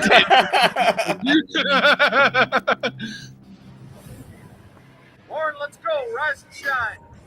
I mean, the only time that I think why Teal'c switches here is because he's seen the Tauri technology. He sees they're different. He sees they're different. He sees that they're different. He's seen their technology is different. That it's a bit more advanced than the others that he's seen come through those dungeons. This argument is starting to make sense. Being a little different now. Another fine day on planet Kowalski. You do not get to name the planet after you. Yes, we're gonna name it Planet Beetlejuice. That's Beltagese. That's a star. So Ra isn't dead after all. No, it wasn't Ra. It was Apophis. Who? It's from Egyptian mythology.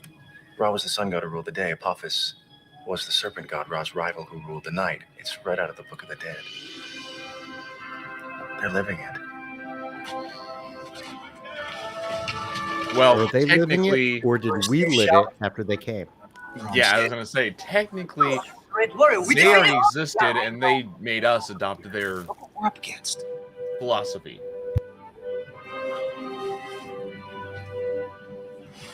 We'll try.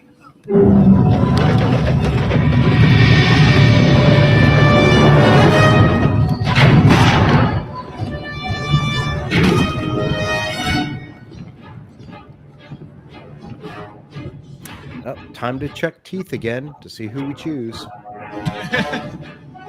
Who's had the best dental plan so far? Okay, here's another point that I want to.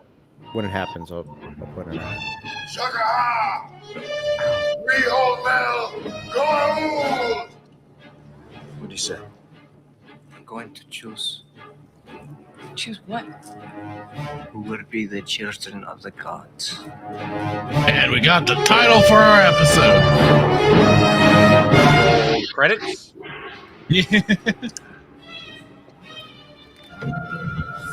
So are these like lesser system lords coming out here? I would say so. Yeah, Like clients of the like governors. governors, So viceroys. here's Apophis and Aminette. that's right, Aminette.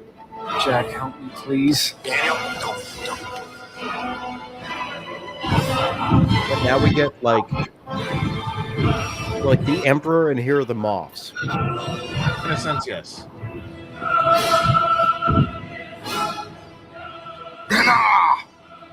Yawan Yaduru! Kneel before your masters!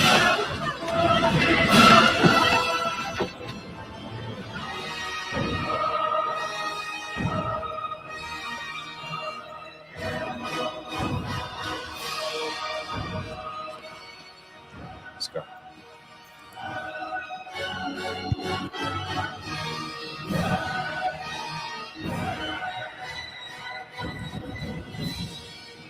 Bena Yawan Yaduru!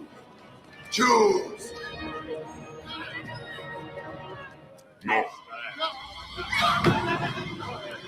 Damn, just chucked him aside too. Nerdy Neo. Adolphus. Yes. You choose this. Rudolphus.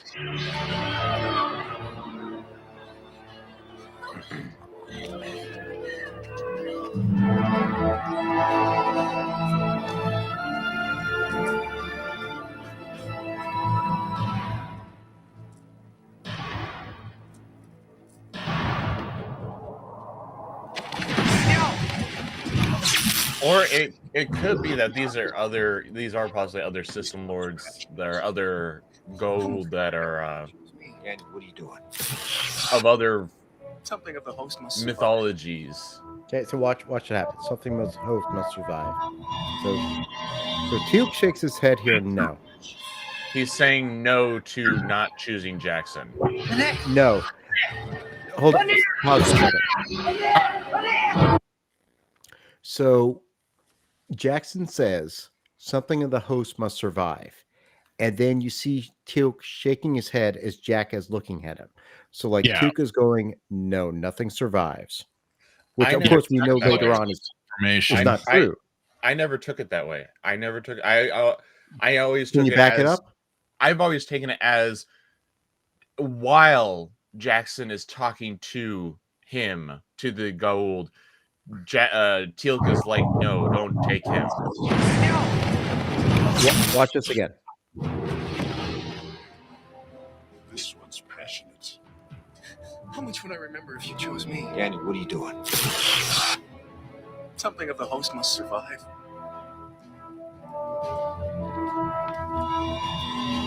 Yeah, see, he's looking right at Teal'c. Teal'c shaking his head no. Yeah, no. To Jackson. So the point that Sparta Chris made about seeing the different technology is actually making sense to me now. Where before it's like, I don't get why Teal'c made the change, but he's seeing a different tech. And you guys are different than what we dealt with before. Maybe you can challenge him. I just don't scared primitives running off to caves or running to shacks and shanties and stuff like that. They're actually seeing an advancement of the human Tari. Right. But that's I just why that's why I say right here, I'm not seeing him saying no to what Jackson said, to what Daniel said. I'm seeing him saying no to, don't choose him, not him. Please don't no more. I just see it differently because I see him looking. I see the way it's shot. It's like O'Neill's looking at him. He's not looking at this, system governor, whatever.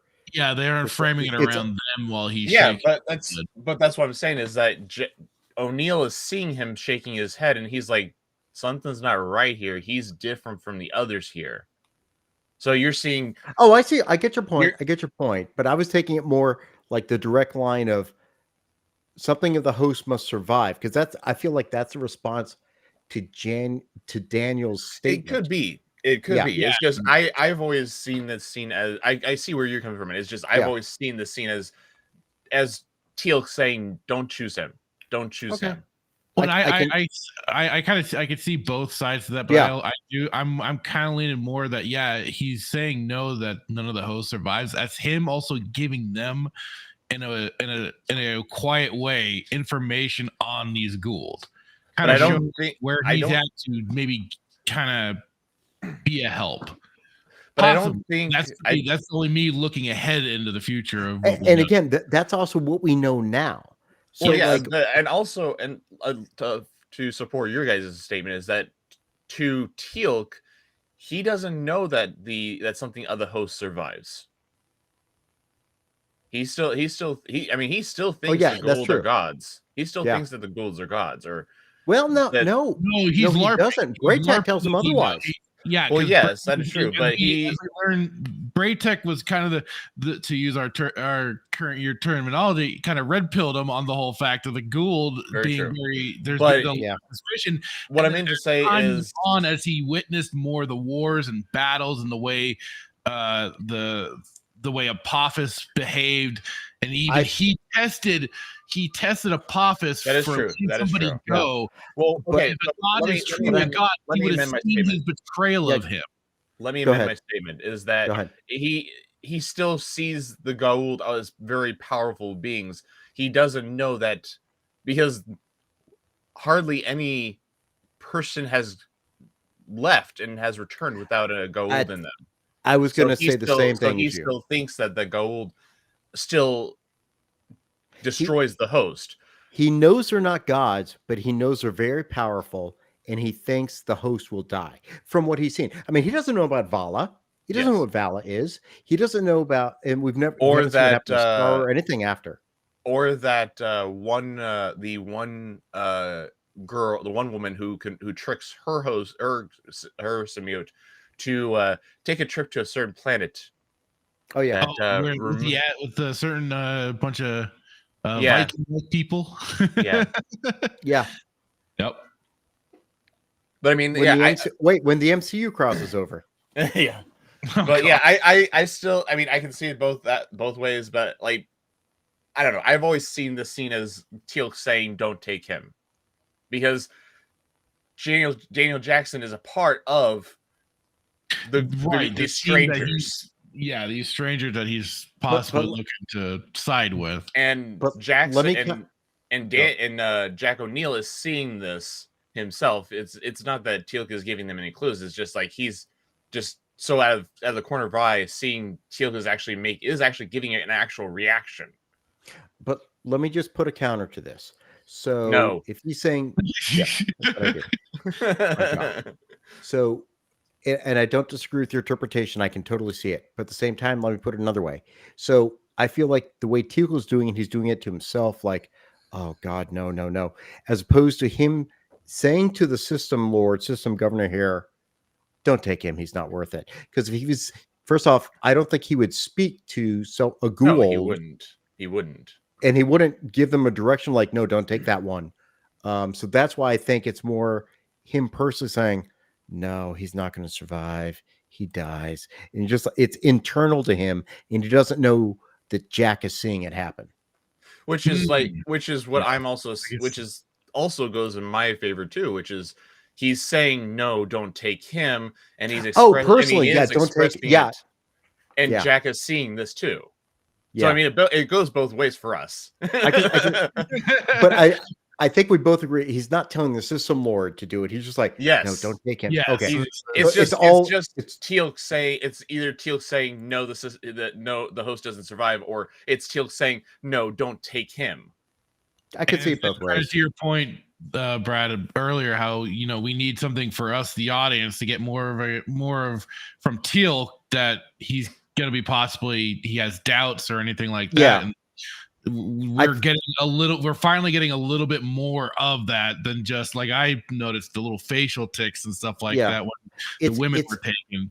So, and I mean, like I said earlier, is when you're paying attention to the scene where Shinray is being possessed, there is, I don't know, it may be just like how the camera moves or something like that, but it seems almost like his shoulders kind of sag just a fraction.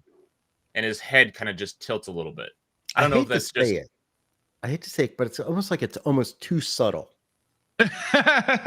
Well, I mean, when you were the first prime of Apophis, you Yeah. kind of have to be very subtle. Yeah, but we have to. We also have to play to the audience. And remembering Yes. back when I first saw this, and like now, I'm like, okay, I've seen this so many Plus, times. I get also more you and have the more. music. The music is Yeah. also supposed to be a keynote too. Yeah, it's just interesting watching it so many years later. You know, Something of the host must survive.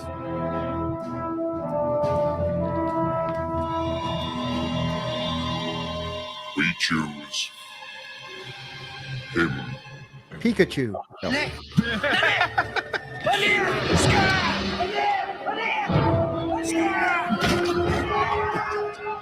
Didn't even hit him.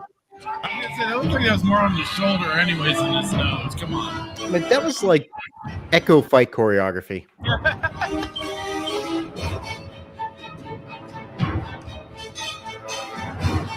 Kill the rest.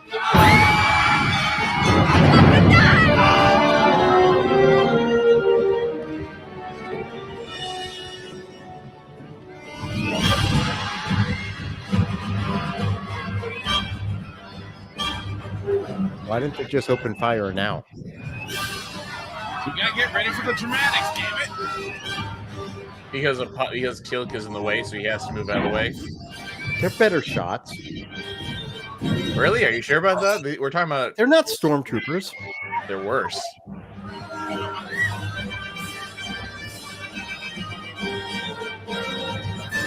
Because, I mean, those weapons aren't made for war. They're made for shock and spear and ceremony. Help me. Many have said that. But you are the first I believe could do it.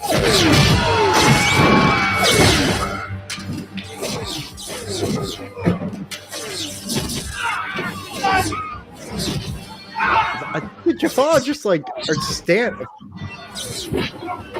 Like I said, they're worse than stormtroopers. The Jafar have been going for so long. The Jaffa have gone for so long with, hey, we're unbeatable soldiers of our god.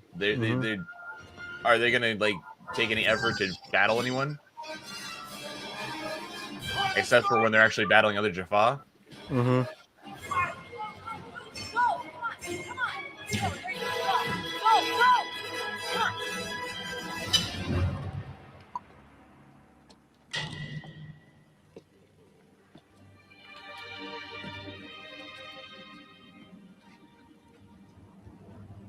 What have I done?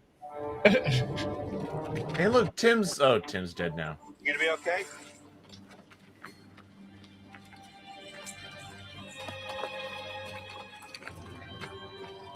These guys owed me money. Hey, come on! Bob over there at least owed me 100 after the last game of poker. Son of a For bitch. this, you can stay at my place. Let's go! You should really think about that, Jack, before you offer. You don't know his credit score. You don't know his habits. You don't know his You know if he sexual has any habits. pets? Joke. You don't know his pronouns. Damn. To the Stargate. You don't even know his kinks. They will return home. Dear Lord. If this was 2024 Stargate, you could say at my place, tell me your pronouns. And Teal could be like, I chose the wrong side. I'm going back to the gould. You know what? On second thought, I'm gonna keep with my god. We're gonna kill. sorry. We're gonna destroy you. You're cutting what off, little boys? What? Oh jeez. Jesus. You're doing what to your little girls? And I thought gould were fucked up. Ready to serve that they may live. I mean, at least the gold know how to tell a woman from a man. Oh. Yummy. Yum, yum, yum, yum, yum, yum, yum, yum. Infant Gou'ld, the larval form of the gods. I have carried one since I was a child, as all Jaffa carry one. Get it out of there. In exchange for carrying the You're a infant Gou'ld kangaroo. purity, the Jaffa receives perfect health and long life. And he used to be If I were human. to remove it, I would eventually die. Now, if I Everyone's were you, I'd take my chances.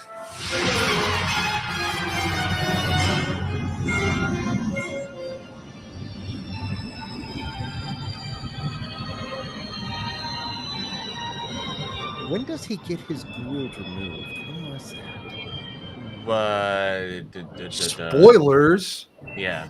This is 20 years ago. Let's go. Let's move. Also, He Darth has Vader, to. he's Luke's father.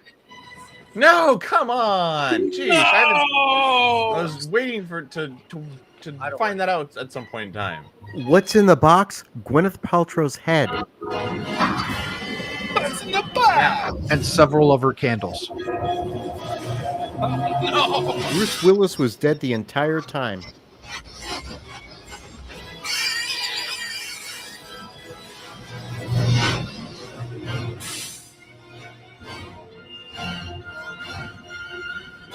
But it's when they return for Teal'c's family. Well, he gives his gould to his son, and then he gets another one. Yes. But at some point, I thought he was gould free. He near the end when they find the serum. Yeah. That shift with the ship always looked awkward. Some bad CG. There's one edit out there where they replace it with that they change it to Now it being. This is all from the movie. Yes, but there's one edit out there where they replace that with a shuttle, and they have the gliders are as escort ships to the shuttle. Oh, so it's not a glider; it's an actual shuttle. Yeah, I think that could be actually in the TV version. That's entirely from the movie. There. Yeah. Not like some are you shots? Come on.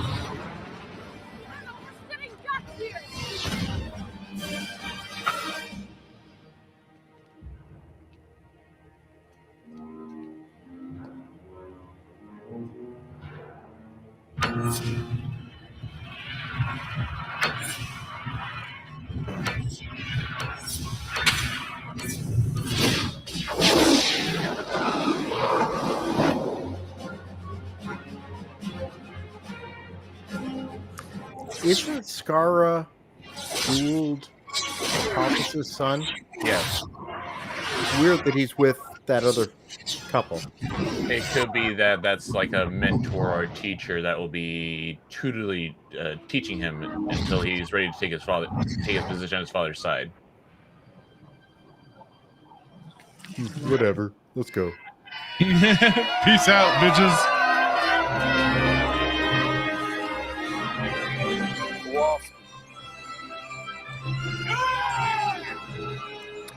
Don't make yourself a target.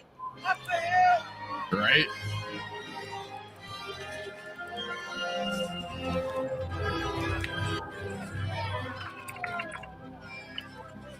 Great shot. How many are there? A dozen, maybe more. They're headed back through the gate. What about Scar? Great shot, kid. That was 1 in a million. With them. Colonel, we don't have much time before they lock us out.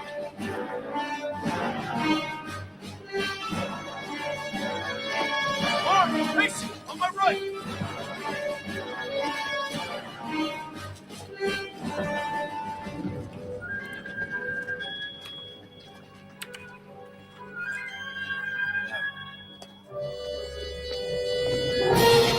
Now. Colonel, sir.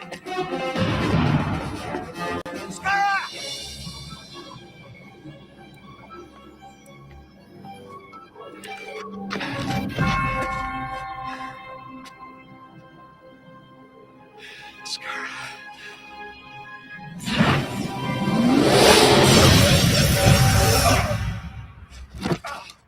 Bad Scar. That's a bad Scar. All right, there's a video that I found called the Stargate SG-1 Children of the Gods Final Cut. I will show that kind of shows a little bit of changes that they made, like some of the changes. Yeah, like it is. I know there's been a couple of edits of this episode. What if they redid this whole thing with Jack O'Neill and had Kurt Russell's son playing Jack O'Neill?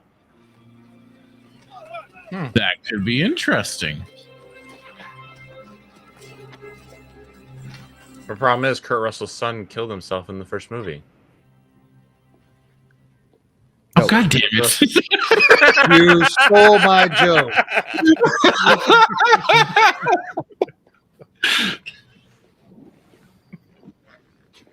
That's not true because he was John Walker. I saw him. And Captain Black Falcon.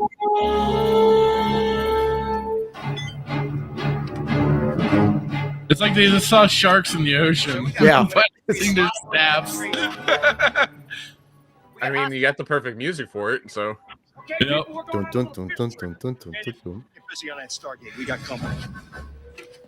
What are the staff called? I know the handguns are Zat Nicotels. Just staffs. Yeah, I don't recall them having a specific. Once you sent the signal, I want you to Just staff weapons? company. Let's see here. Motok staff. Oh, okay. M-A-T-O-K. No, we see why it's called them staff weapons. Yeah. That's why they called Zat Nicotel Zats. Zats. Now, how to use a Zat gun? You should really use like tabs or post-its to mark where you want to find your addresses.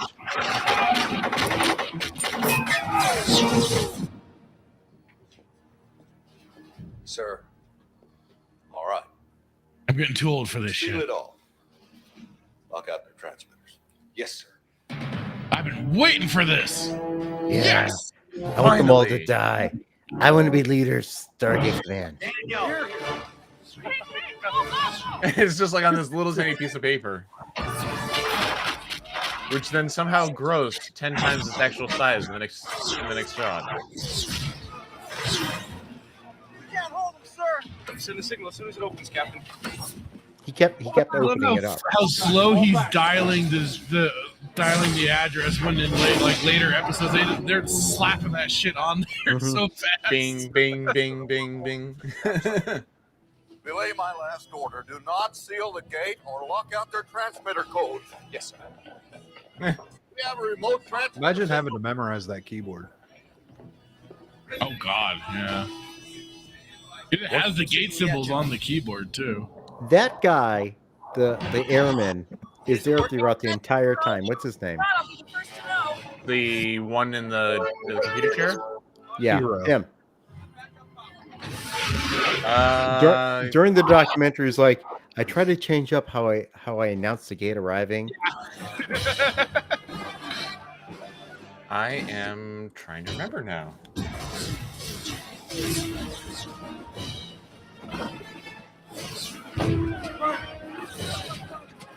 He would be Sergeant Walter Harriman.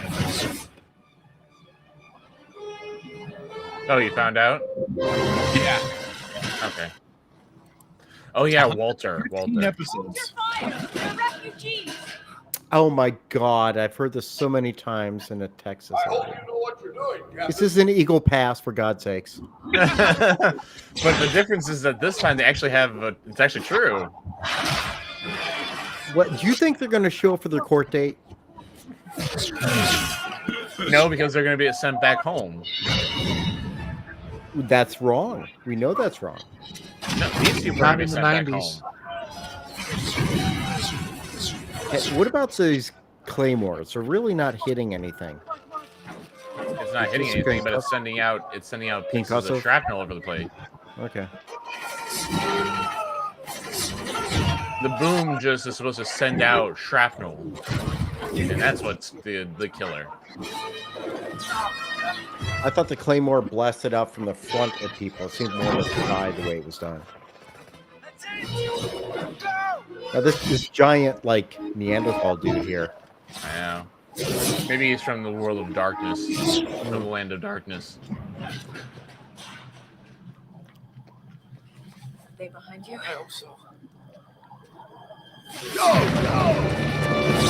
Colonel, more hostiles, 8 o'clock.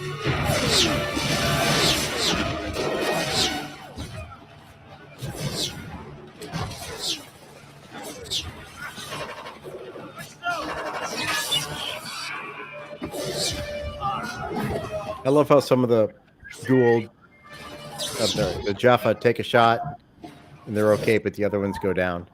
It's just how it sometimes finds the right spot. Yeah, right between the chainmail. Oh, just snap his neck. Not just snapping his neck, but crushing his rib cage. Yeah. That one apparently had a lot more survival instincts than the others. That one's like, I ain't going down without a fight.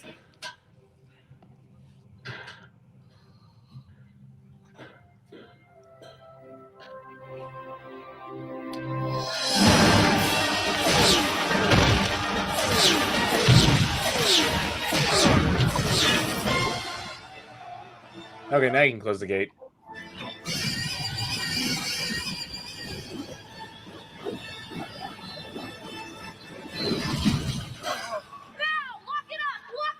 Closing Iris. Look at the guy with the rock standing there. Oh, through rock. I was gonna say this is where we hear the first sounds of the ping, ping, ping. Yeah. The bugs against the windshield. Yep.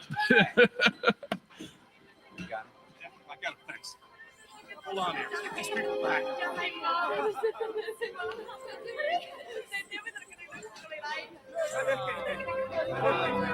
Which would have been more believable for you? Is that they were able to apply that iris themselves, or that they found it hidden in some kind of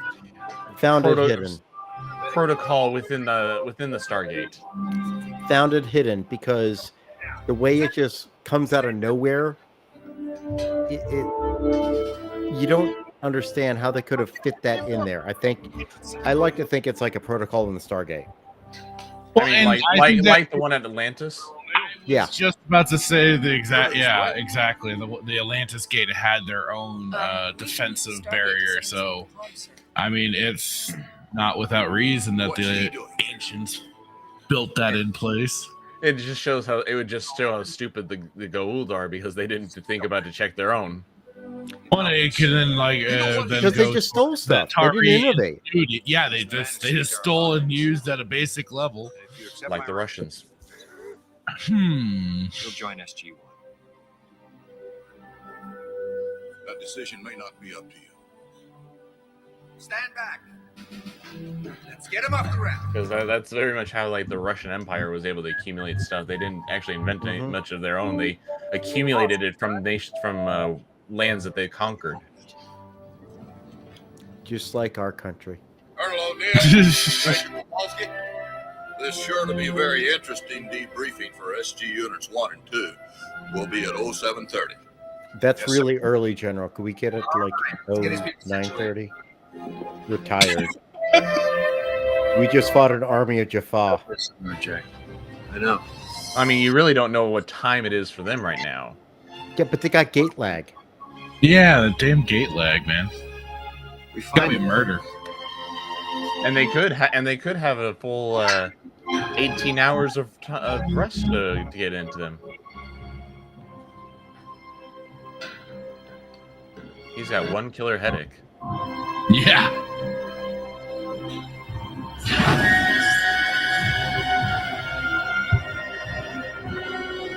And there's the stinger for the next episode. And we have to wait another week for that.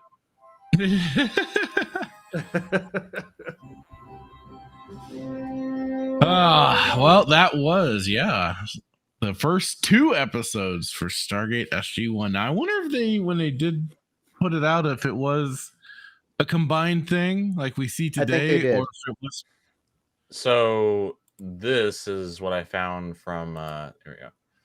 This is a trailer for a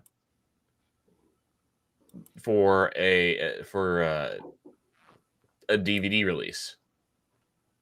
okay? So I'm sharing it too. Yep, got it. Sorry, I had to mute the No stream. worries. Children of the Gods. Remastered. So there you see a shuttle, Ooh. and then also earlier you saw That shot wasn't in there. you see the two gliders. Yeah. There was only one before. So see you have shoot, I can't get it just right. So you So see the two gliders being shot at. Sorry, this is not a great video, but this is probably the best it can be. Yeah, it's the best it can be. Yeah, for Yeah, but they didn't show two gliders in the show because they're just taken Yes. from the movie. So That's why this is the remastered for the DVD for a DVD that was released who knows how long ago. Remastered. Recut. Reimagined. The way it was meant to be seen. The final cut only on DVD. So it's out there somewhere.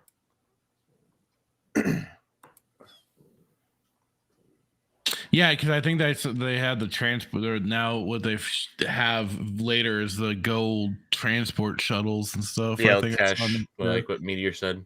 yeah. So I mean, it actually kind of does make a little more sense for how the Al-Kesh there, with the glider escort, Yeah. versus the transforming glider. Yeah. Also, the gliders in the movies did not have canopies; they were opened. Yeah, I think I saw someplace that last week too. I saw someplace that's talked about how those are actually more like a in atmosphere gliders. Hmm.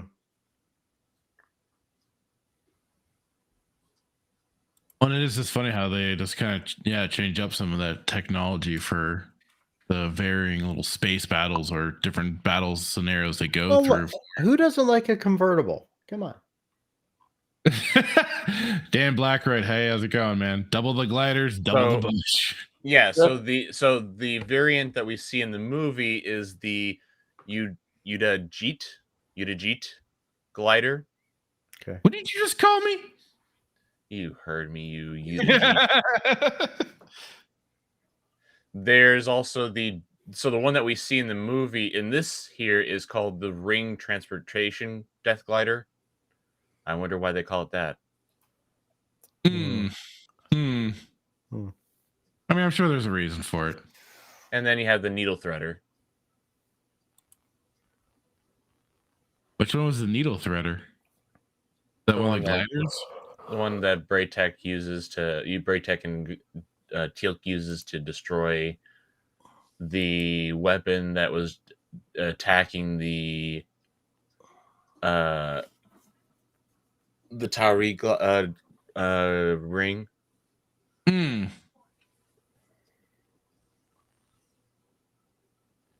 It was a test glider that the Gould abandoned. Oh, I think I remember that now. Yes, we'll come across it eventually. Yeah, we'll get there. So any favorite parts in particular for people that I mean, we kind of paused on the certain parts that we certainly wanted to discuss. But just to kind of, anything else that stuck out for you that you I think overall it was a good opening to a series. They actually made an attempt.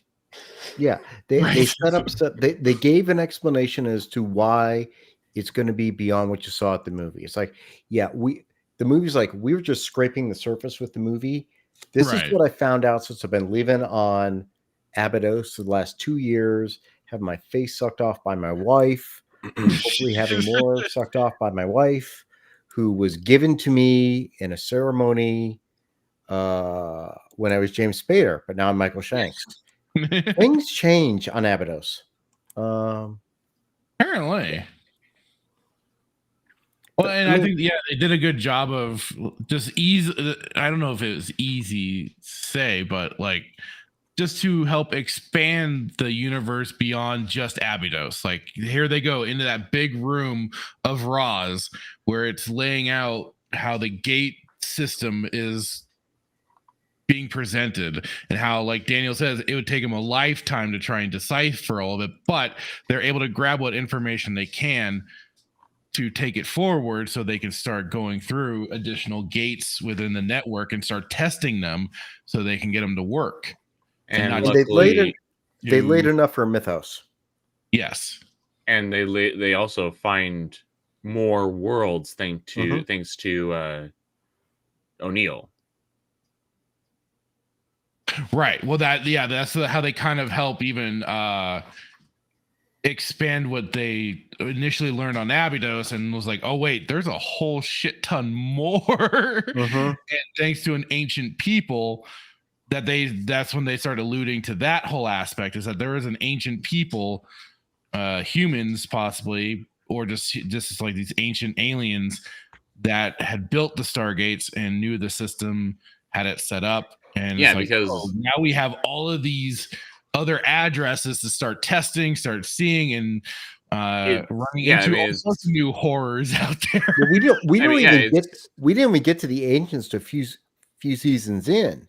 We got the Asgard this season, right? First season we found out about the Asgard. I don't. Thor's hammer, yeah. I think Thor's hammer is season 1. But we don't get like a reveal that they are. We don't get the reveal of the Asgard. No, until later. I think we get an introduction to there being also like other, I guess, societies or something that are established that we know from our planet. But so Thor's hammer is episode 10. Is it? Thor's hammer is episode 10 in season 1. And I think that's it. That's it.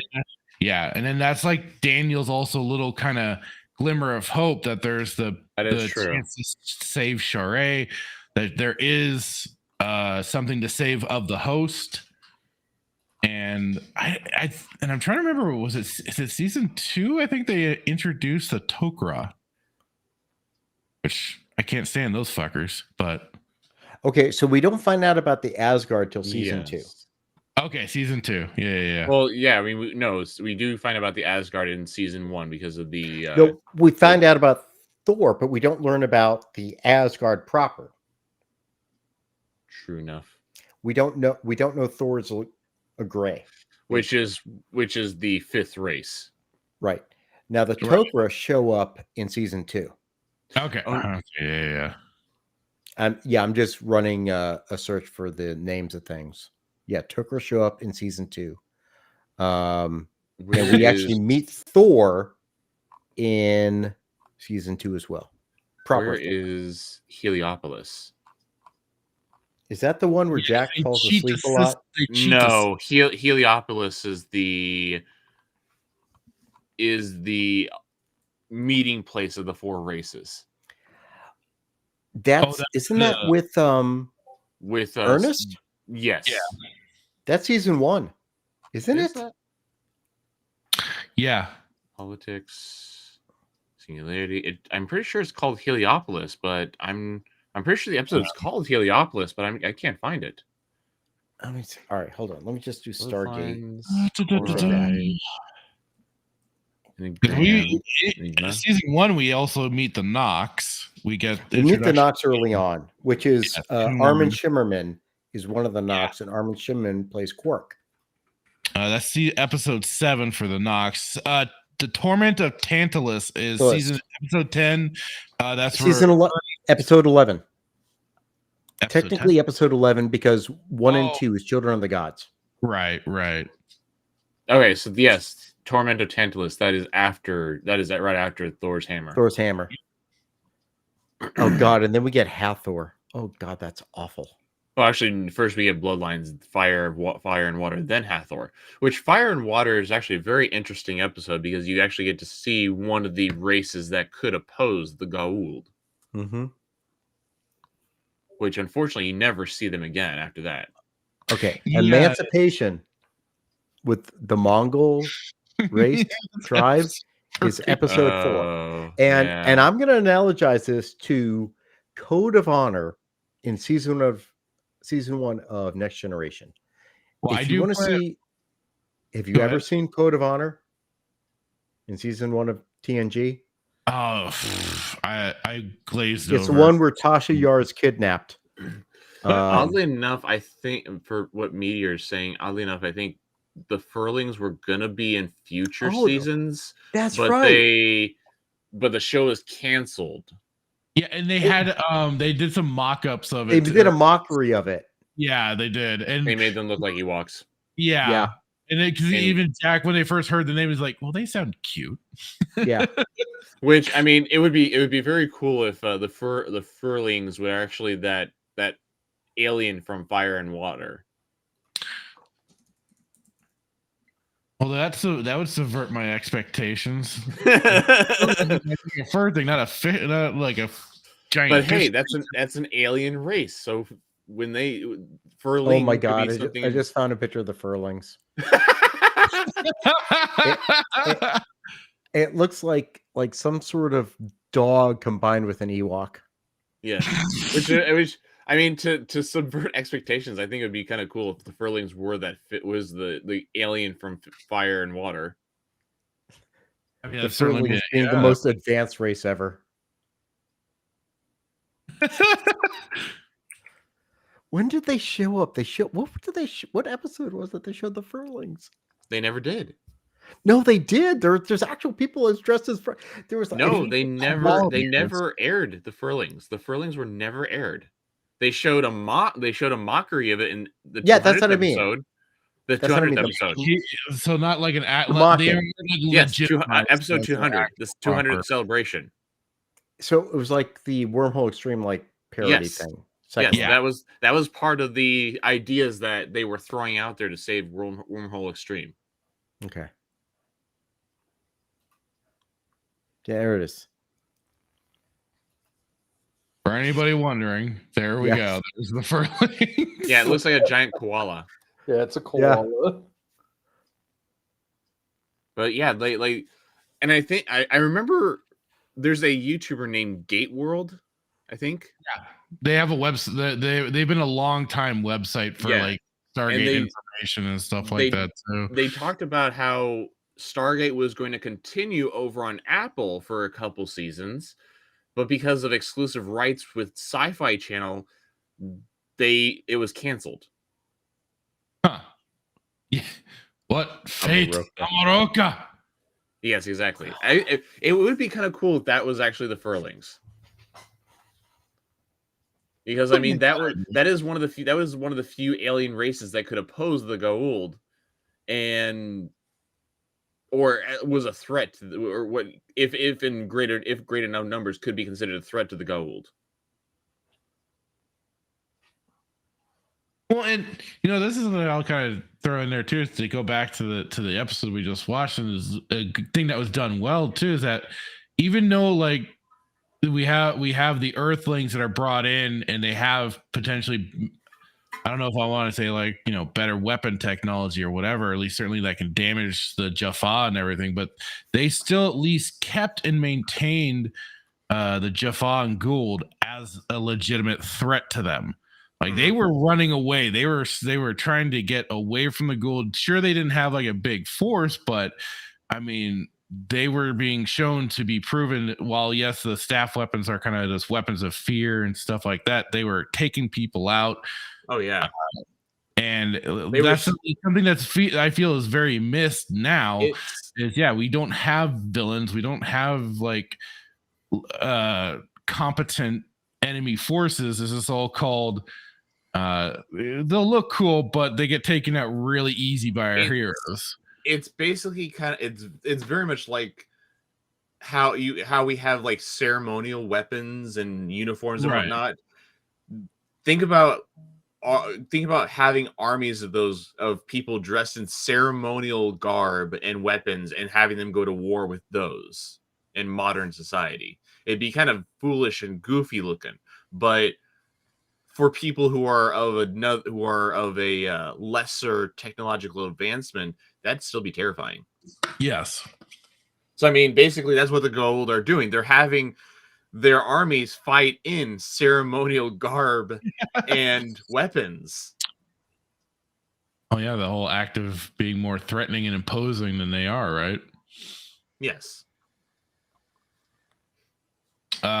Yeah, I agree with Timon here. It would be cool for more alien species. Because I mean, it does eventually just become kind of later down the line. It's just we just got the Asgard, the Gould, and I mean, just kind of more. Well, the Nox, they appear, but then they kind of vanish for a while. Then they return for was it Chlorel's trial? Well, I mean, it's because they're but they're very non-interference types. They're like the ancients. They're like the ascendant. They don't get involved unless it comes directly towards their front door. Yeah. And even then they don't really do anything besides just send them away. Right, because that's what they also ended up doing with the SG team. Was like, okay, here's your gate, get out. But I mean, yeah, you have the Nox, you have the Asgards, you have the Gould, the Unas. Oh, true, the Unas, yeah. You have the fish guy. The fish guy. But like I say, like to a point, like after a point, it's like yes, we get introduced to a bunch, but like then it just kind of becomes okay. Here's kind of the routine of who we're dealing with and stuff like that. I mean, I guess eventually we do get the Ori, but that's like not an alien species. Yeah, but like the whole like kind of they're galactic they're humans. They're humans. Yeah. But I mean, you have the Wraith as well. Well, that I see that as kind of getting separated off to Atlantis, but you're right. It's technically the Wraith are half human, so half human, half Aratus bug. Yes, but I mean, it's because of the whole thing with the Milky Way galaxy being repopulated after what happened with the plague. Yes. So. And do we count the replicators as their own individual? Yes and no, because they had to, because they needed someone to create them, but they went off to do their own thing. And then they became a giant pain in the ass. Yes, they did. Replicators. But they were a cool pain in the ass. I found them. It was kind of, they were kind of like the Borg after a bit. They were overdone. Well, I mean, they were they were basically the greatest threat after the Ori. After the Ori, they were the greatest threat because they were a never-ending army. They always found a way to kind of come back. Yeah. Just like herpes. As long as a couple of replicator cells survived, they could always come back. So the replicators were galactic STDs. Got it. Yes. I'll go with it. Meteor Advocate Timon says, I would continue Stargate with a lost group that is sent to an unknown galaxy trying to return. That's called Voyager. That sounds almost like Universe. It almost sounds like Universe. Universe. That was kind of Stargate Universe when they did that. Which was a takeoff of Star Trek Voyager. Accident. That's what Voyager was. Oh, was it? Voyager was sent to the Delta Quadrant by mistake. They couldn't get home. They had to travel back. Okay. 70,000 light years, which should have taken well over 70, 80 years. I remember technology. I remember in the height of Stargate Atlantis and Battlestar Galactica, there was people that were begging for the Battlestar Cylons and Atlantis and Replicator or Wraith all to cross paths. Oh, for God's like people were like begging for Wraith and Cylons to go head to head, and there was actually a Q&A done where the creators of Battlestar were like, no, that's never going to happen. Yeah, Ronald D. Moore is not going to let that happen. Somebody shut it down. Jesus Christ. We don't need. That's the fanfic you find at conventions. Okay. That's like, you got some guy over there. It's like, I wrote this the other night. It's a story where Captain Kirk and Spock have a love affair. At the same time, they're fighting replicators and Wraith while on the Battlestar Galactica. And yeah, I am trying to sound like comic book guy from Simpsons. I heard it. I heard it. Yeah. Well done. Well done. Now, mind you, hey, look, I fully admit I'm a fucking nerd, but I'm not that nerd. So Brad, you're the Star Trek guy. What would you say? Replicators more dangerous than the Borg? I would say yes. I think from the aspect of their ability to just go off. Yeah, Borg had to incorporate biology more than replicators did.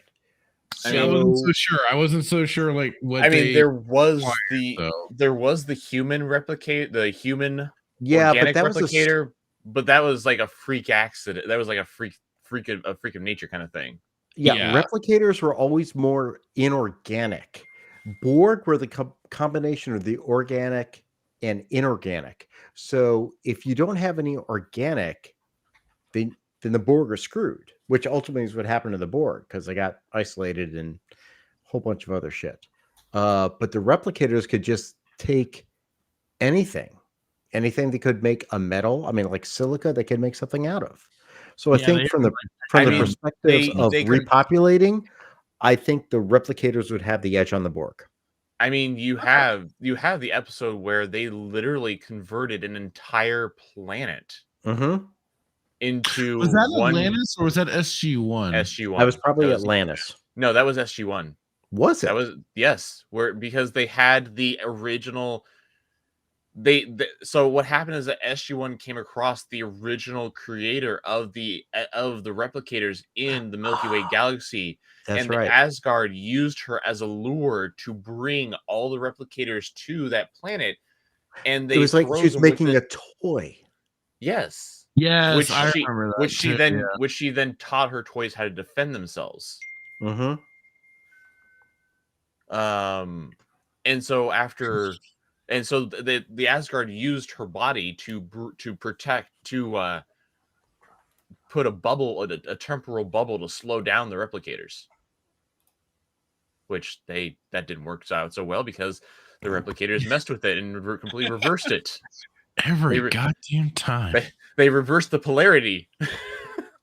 That is true. Atlantis replicators were different. That's true. Yes, they were. The Atlantis replicators were actually created by the ancients. And also, Connor Trenier from Enterprise was a replicator, if I call. Wasn't he? I don't know. But the Atlantean replicators were created to be weapons against the Wraith, but they decided to become neutral. I swear. The Atlanteans abandoned them and tried to nuke them into oblivion, and then just abandoned them altogether and went about their way, pissing off those replicators to a degree. But they were like, "We're not." Oh no, he was a Wraith. He was a Wraith. Okay, he was a Wraith. Oh, Trip was a Wraith. Okay.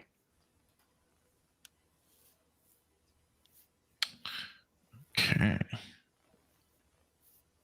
Well, alrighty then, folks. I think, Before we give any more spoilers. You guys aren't gonna be able to talk like this when Hitman's on. Yeah, it'll be a bit much. The coward. Speaking of which, did you hear anything from him? Is he okay? I did. I shot him a text and been like, dude, I hope everything's okay. I was like, so what happened, dude? Is all well? Hopefully I hear back, but I don't know. Hopefully, like I say, all's well and everything. But we'll wrap it up here. I think it's a good time as any. Static, sir. I know you got some things going on, but what you got cooking, brother? Yeah, so I'm busy. I'm really busy. Tomorrow I How will be busy? on Beelzehub. That's Devil Made Me Do It's channel. We will be ranking cereal. So Nice. yeah, the thing came up on one of the Tuesday Night Mayhem shows, and it almost got out of hand in that brief moment. And so pretty much all of us from that show are going to be on tomorrow night and ranking cereal. Cereal? Yeah, yes. Someone put Cheerios in S class. We'll just leave it at that. Shots So fired. I've got that, and then right after that, I will be streaming with Horny Alf State of Decay 2. Nice. And then Monday nights on my channel Static 2020 will be the pilot episode of Monday Night Bloodbath, where we will be talking a lot about the presidential race. We've got stuff on all of the candidates, all the candidates that have been removed and or have left the race, and also talking about a lot of funny stuff going on with voting. And who knows what else? Like there's a ton of stuff to talk about. We've been planning this for a little over 2 weeks. So there's that. And then on Thursday, you can catch us over on my channel again at 5:30 Pacific time for the weekend pregame, where I don't know what we're talking about this week, but I should really check my notes and see if it's time to bring up an old a conversation that I've been stewing on. So something dark side. Something complete. No, the weekend pregame is more of kind of like a social political meme stream, where we just laugh at bullshit in Clown World. It's pretty good. It's fun time. Well, with that, Brad, how about you, sir? I'm pissed right now. Duke lost a pit on a 3-point shot. God damn it. Glad Deep breaths, man. Deep breaths. Okay, so yeah, I'm gonna try to finish editing tonight before I go to bed. My Daredevil Born Again video. Interested to see what's happening with Daredevil. Some news has been coming out since Echo finished.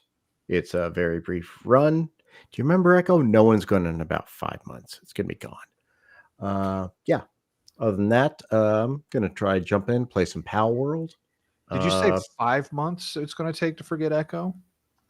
That it ever existed. People will not remember it now, but no one will remember it in 5 months. I was just saying, I'll give it 2 weeks. Well, it will be recognized. Like people still know what Eternals is, so maybe not a whole lot. Only there's not a whole lot. There's people that forget they even went to go see it. Yeah, I can see that. Wait, they I had don't a know show if I called did. Echo? I'm joking. I saw it. I don't know. Was it? Would have been. Anyway, I mean, I say this about this is what I say the same thing about Rebel Moon, and no one's gonna remember it in 5 years. I don't remember. I always forget about it until somebody brings it up. But it'll be brought up again when Part 2 comes out. Yep, that's why. Or the director's extension cut or whatever. Oh yeah, with the extra sex scenes. Yes, I still haven't even watched the first. Please release a Snyder cut of Rebel Moon. Fucking hell! How long was the first one? 2 hours, I think. Too long? Was it only 2 hours? It felt like forever. Well, look, when the Snyder cut of Rebel Moon comes out, it'll be about 4.5 hours, all in black and white. It's going to be amazing. It was 1 hour. It was 134 minutes. I think what you all are forgetting is how much the studios hate Zack Snyder, and they hire him to make movies for them, and then they purposely cut those movies down because they hate him. So they pay him to make these movies, and then they say, F you, Zack Snyder, we're going to change the movie because that makes sense. Snyder Bros. Tell me how that makes sense. I mean, I'm trying to wrap my brain around such warped logic. And I don't even want to go there. Those people. And I mean, there's like they have an entire thing that they're trying to plan out. Like Zack Snyder actually thinks he's going to make an entire universe with this because he's got Does he? He's got action figures. He's got collectible cups or whatever. Oh, he thinks he's got his Star Wars. Is he just making them for himself? He thinks he has his. I mean, like, is not Lucas. Hold on, let me see here. Where are these figures? I came across this here. I'm gonna pull it up on. I'm gonna share my screen here. What was the second 300 called? 301. 301. That's what I was gonna say. So they actually have they have novels. Yeah, I've seen that they had the book. Well, they've got comics. what's her face writing. Is this a comic. fake thing? I feel like this is fake. Or was it Mags? They have a game planned. I forget. Yeah, Mags is writing the fucking comic. Jesus. Here's posters. Well, how can that be so? Because I saw Mags was asking for money. Magazine covers. Here's a Iron How recent Studios. was Let's just Here's never some action stop the figures. rest. Hey, look. In 2 weeks, I'm going to be at MegaCon. I can't wait to see all the Rebel Moon Knockoff cosplay. Lego figures. Ooh, good point. There's going to be so much Rebel Moon cosplay at MegaCon. It's going to be coming out. Uncle of the Pops. Do me a favor every time you go up to every time you see a What in the world are these things? Stormtrooper, ask them what the favorite part in Rebel Moon was. What the heck are these things? The fake partner. What are these things? Minis? This is all AI generated. This is not real. Monograms. Dude, it's a fandom wiki. You actually can get a life-size sword, I guess. Here's the dropship. Wait, is that crowdfunded like Reva's lightsaber? That looks like something you get in Elden Ring. T-shirts. I mean, good for him, I guess. Okay, so I'm just for Forever 21. I'm hearing yogurt in my head. Merchandising. Wait a minute. Go back down. Go back down. No. Go back down. Go back up. So this just is like people I see walking on the streets. How is this Rebel Moon attire? What's going on here? Yeah, some of it just looks like generic clothing. Yeah, like it's a long sleeve it's t-shirt. It's not just like generic clothing. It's like, you know how in some sci-fi movies they have it like, oh, we're gonna have it as some kind of urban chic that looks like it's old, but it's also new. Mm-hmm. That's what it looks like to me. That's what it looks like to me. Well, I love the white parkas. Oh, they have it's like a rap artist going to the Grammys. Jumpsuit. They're in the fucking. Okay, so that's a factory worker. And the white jumpsuit, or the white jacket. Yeah, okay, that's a rap artist. This is a rapper. This can't be real. Oh, you know what? This is for all the cosplay you're going to see at the fucking con. The purposeful nicks and cuts in the maybe I'll do my first YouTube live stream just walking around looking for Rebel Moon cosplay at MegaCon. Dude, that might be like you have your plus size model. That could be an epic short. Here's one for Rebel Moon cosplay. I may do it. The pregnant model. Overweight Princess Leia. Jesus. It's Echo. Good lord. And then you got accessories. So you got keychains. Where's the temporary tattoos? Badges. Oh, you got jewelry. I don't buy it. The jewelry. No. Hey, look, you got. Now we know that this is a success because you got food. You got. Wait, is that cereal? I remember seeing something. Is that cereal? Food. No, it says cheese popcorn. Looks like cheese popcorn. Oh, it's a white bowl. Rebel Moon. Dude, I want to say there was Rebel Moon food at my grocery store. What? The G Fuel one. I don't know if I buy the G Fuel one. What the fuck is going on?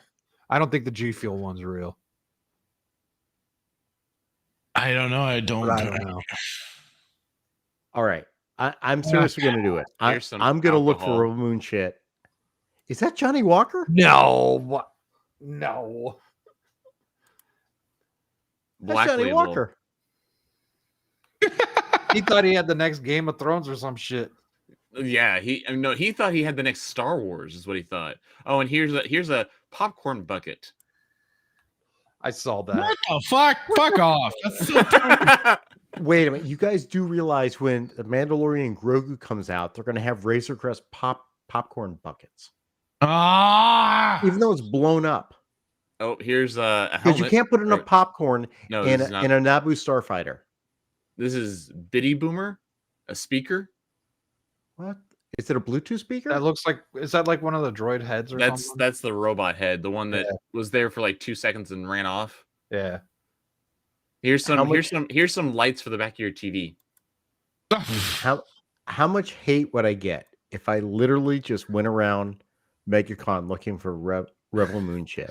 So yeah, that's what you need to do. Is every female cosplayer, you need to ask her if she's that character. So here is phone and Dude, iPad covers. This could be kind of fucking funny. That could be hilarious. Oh, here's a for the Oh, Xbox. look at the watches. For the Xbox. See, No. I have not watched this movie at all. This is all a bunch of bullshit. None of this is real. I could take a bunch of pictures and make it think people have here's for all these products. This is kind of funny. They're using an old-timey refrigerator to show off the refrigerator magnets. All right, so looks like a Netflix gift card. Next week, I'm gonna make my every other week trip to the comic book hobby store. I'm gonna ask to see where the Rebel Moon stuff is. Let's see here, dude. You could make a series of shorts out of this. Could be funny even IGN is reporting it. Here, well, they don't, but they don't have the they didn't have the jackets and shit. No, they don't. They have the a replica of the Imperium drop shit. Yeah, drop ship. How much do they want for that? $90. All right. Shot by brand Rebel Moon Diamond Select. Shop. Oh, here you go. Here's something. What? And Fractured's got something too. What the hell? Yeah. Whatever. This is insane. So Fractured Legos? Are those Legos? They're knockoff Legos. They're the Logos. But yeah, they're Duplos. No, Duplo was Lego. Oh, was it still Lego? Huh. It says mini I box. have still not seen this damn thing. This is Mini Mates. Yeah, Mini Mates. These the knockoff Legos, and it's of the only two good people in the movie. Sarcasm, and the bad guy and the runaway robot. Yahtzee. Let's see here. What else do we have? I don't shirt and on at Hot Topic. It's gay. Yeah, fuck Hot Topic. This is probably isn't even at Hot Topic, guys. I was at a dying mall today that had a Hot Topic, and I watched a really weird interaction between a daughter and her mother. Was the mother shopping for the clothes? Well, so like I didn't go inside any of the stores, just walking around the mall, working off lunch or whatever. Yeah. And the daughter had both of her earbuds in, and she like dragged her mom into the store as they walked past it. And I was just like, normal people use their words. Yeah, that seems to be. I think we've talked about that on the weekend pregame too. I pointed that out how I've noticed people going around with the dual earbuds still, and I alluded it to like the Doctor Who episode with Tennant when they went to the alternate universe. The alternate universe with the Cybermen. Yeah. Yep. It's kind of what it's kind of leading to is this weird, and then like it is. When will we start getting the manual updates and or the force? I mean, we're basically there already. It's just that some people are connected. That's what Elon's working on. Yeah, he is. Well, I mean, Elon already owns it. Twitter, a lot of people get their updates from Twitter. Yeah. Right. So, I mean, I always remember it as a kid. My mom made sure you did not have any of that crap on. Rebel Moon It's at called Target. weird. Yeah, the only time when I was a kid you took headphones into the car is if you're on a long road trip. Mm-hmm. Yep, exactly. Otherwise, you Otherwise, don't wear. it was called disrespectful. Exactly. But yeah, I mean that whole thing with you used to use your words. Well, that's also around the time that people understood that sticks and stones may break your bones, but words will never hurt you. Well, that's a lie. Words are violence. We know that now. Words are violence. Silence is violence. Yep. So everything is violence. Everything is is violence except actual violence committed for St. George. Lighting buildings on fires, looting Foot Locker, you're good. No, What that mentality is saying is To show everything concern. is violence unless it agrees with me. Mm-hmm. All right, I'm shutting down the Rebel Moon. Let's chill moment. I can't believe there's that much No out there. offense, Chris, but it's just kind of done looking at all that same shit. I mean, like it's like he seriously thinks he has something here, and no, he does not. Yep. I'm very serious. I'm gonna hunt at MegaCon. I'm gonna hunt for Rebel Moon. For a cunt. What? He's a legend. So you're gonna be pulling a oh god, now his John Campia. John Campia. I hunted for Tobey Maguire's dick. You should walk up to every Princess Rob, Leia. and I ask hunted. if she's I that hunted character. for Rebel Moon. Oh my god. Well, the problem is honestly, I'm gonna have to watch Rebel Moon to even know what to recognize. Because I haven't watched it yet. It is. Oh my god! But it seems so generic. It's not. It slow. is. It is generic. It's slow. It is generic, and it's so disjointed. And the main character, our heroine, the woman who's the key to everything, is also just like Nerderotic says. She is the woman who is the key to everything to the woman who is the key to everything. Because somehow there's this female messiah who can bring people back to life, who is supposedly the heir to the empire. The empire that apparently is a 1,000-year empire, which did not have. All I know is like they say it's a 1,000-year empire, and now there's no one to inherit the empire. So how isolated was your bloodline? You don't have anyone else. It doesn't make any damn sense. I mean, Jesus. I mean, look at the British throne. Yeah. I mean, that's why they call him Queen Victoria, the grandmother of Europe. Guys, I hate to say this. You're coming out. No. You're transitioning. No. Zack Snyder may not be the genius we think he is. Don't include me in that. I never took him for a genius. I always kind of was bored with this stuff. The only thing I liked from him was 300 and on a nice day and Watchmen. Watchmen is probably the only thing I liked from him. Watchmen until the end when they didn't have the giant squid. Right. Thank you, I mean, Brad. I do kind of agree with what one person said, is that the alien invasion or whatever what they chose in the Wouldn't end have worked as well, probably. Was a little more believable versus a giant squid. There's certain things that work in comics that don't work on movies. Yeah. And there's certain things in comics that do not work in movies either.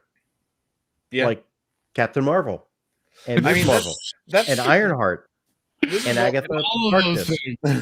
And this is why Echo. I have issues. And the Eternals. I have somewhat issues of whenever they try to take an anime and they try to make it in live action. I have somewhat issues with that because there's just something about an anime that just works, but then when you try and make it real, it just seems funny. So One Punch did work, though. I didn't watch One Punch, but I understand One Punch worked or was enjoyable. It's a good. But Cowboy Bebop did not. Yeah. Oh wait, One Piece. Oh, Yeah, One Piece. Not One Piece. Yes, Not One Piece. and sorry. also from what I've heard, Yu Yu Hakusho also worked. I have not watched that one either. It's on Netflix, but I've heard I have it's not no too idea bad. about anime. I don't have Netflix though. I'm watching. So all Yu of Yu One Piece Hakusho animated is show. about a boy who jumped in front of a car to push a little boy out of the way, and he died in the process. Funny enough thing though was that the boy was never going to get hit by the car anyways. He just killed himself for no reason. But because of this selflessness, the Grim Reaper of sorts gives him the choice of coming back to life but becoming an agent for the afterlife to take down monsters and stuff. I haven't watched it, but I'm gonna probably side with Timon here. It probably Well, is. now shit. I want to know what he thinks of the One Piece live action. Timon. Oh, good question. I say they're all probably totally garbage, but Because I like the One Piece live action, and that's what's got me watching. I'm on like episode 120 of Jesus Christ animation. Well, you know, Static, you might be wasting a lot of time because they're gonna be redoing the anime. Yeah, they are. Oh, I don't give a fuck. It's in a live action. But I mean, I loved the anime show of Yu Yu Hakusho. It was really good. I liked Yu Yu Hakusho. I watched it. I read the manga, got all the way through, enjoyed it for the most part. Got a little. They were definitely kind of stretching something at the end, like trying to. It could have shortened down a bit, but I enjoyed it. It's a good story, and like it is for a lot of anime, tournament arcs are always peak. Mm-hmm. So Timon says One Piece live action is benign. So it's a tumor, but it's not cancerous.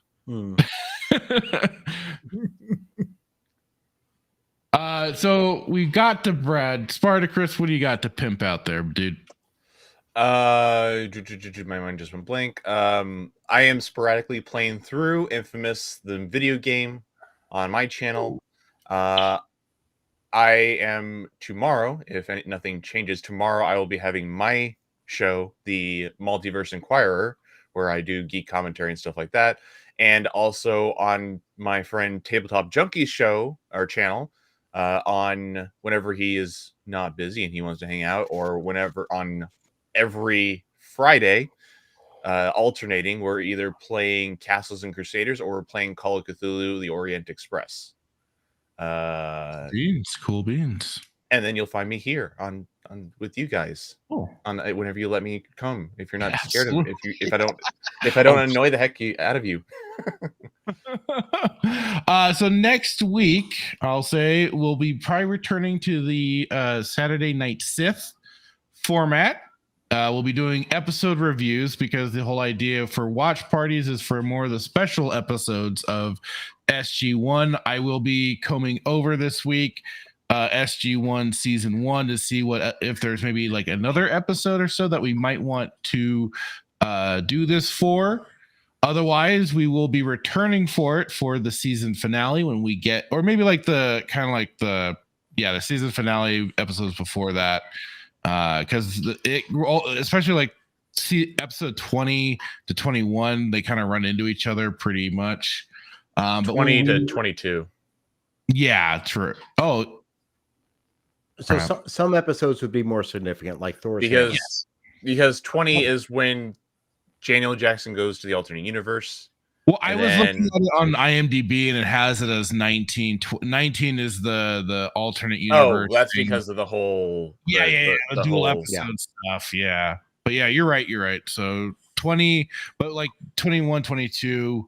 But I mean, we may want to kind of do like a not a jumbo, but maybe we'll do like the Thor's hammer and maybe the Nox. There's some lore episodes that are really worth watching when they're significant to the lore, I think. And I'll discuss with you guys about it, what we decide.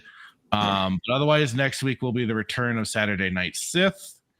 And hopefully Hitman will be back to do the review for the following episode of SG-1, which that is, what was it? The Enemy Within. Enemy Within. Getting into the whole furthering the Gould's little mythos there on what they do. The Gou'ld. And even then, it's basically bringing Teal'c into the SG team. Him proving himself. Yep. Yeah, exactly. So I'll be looking forward to watching that episode full on, and I'll be harassing Hitman to watch it as well. But we will see you for all of that next week. I believe we'll be back to the usual bat episode for 4 p.m. Mountain Time. And then, of course, before even that, I always jump on with the static for the weekend pregame. I'll be there for that. And then keep an eye out. Yes, we will probably be playing plenty of Pal World. It's fun as shit. I've been enjoying it. And even if that's just like my brother and I will set up our thing and play, send the invite codes. Hopefully plan on server testing Monday. Hopefully, yeah, getting to server testing. Otherwise, I'm still trying to decide what to continue streaming after finishing Knights of the Old Republic, which you can find the replays and all future gaming replays on the Fractured Filter Gaming channel. Go check all that shit out. And so with that, I'll play out with my little clip and we'll say good night. Say good night, everybody. 1 second. Do you want to show this real quick? Oh boy. Oh no. I know that. That's Real women of Star Wars. That's that Rebel Moon cosplay. The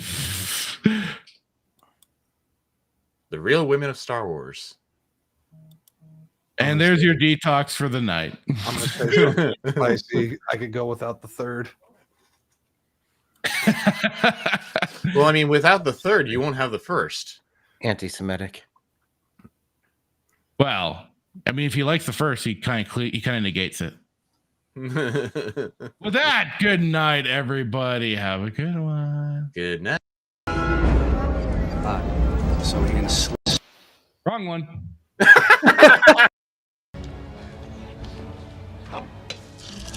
This is bullshit. I want Bush. Pan down.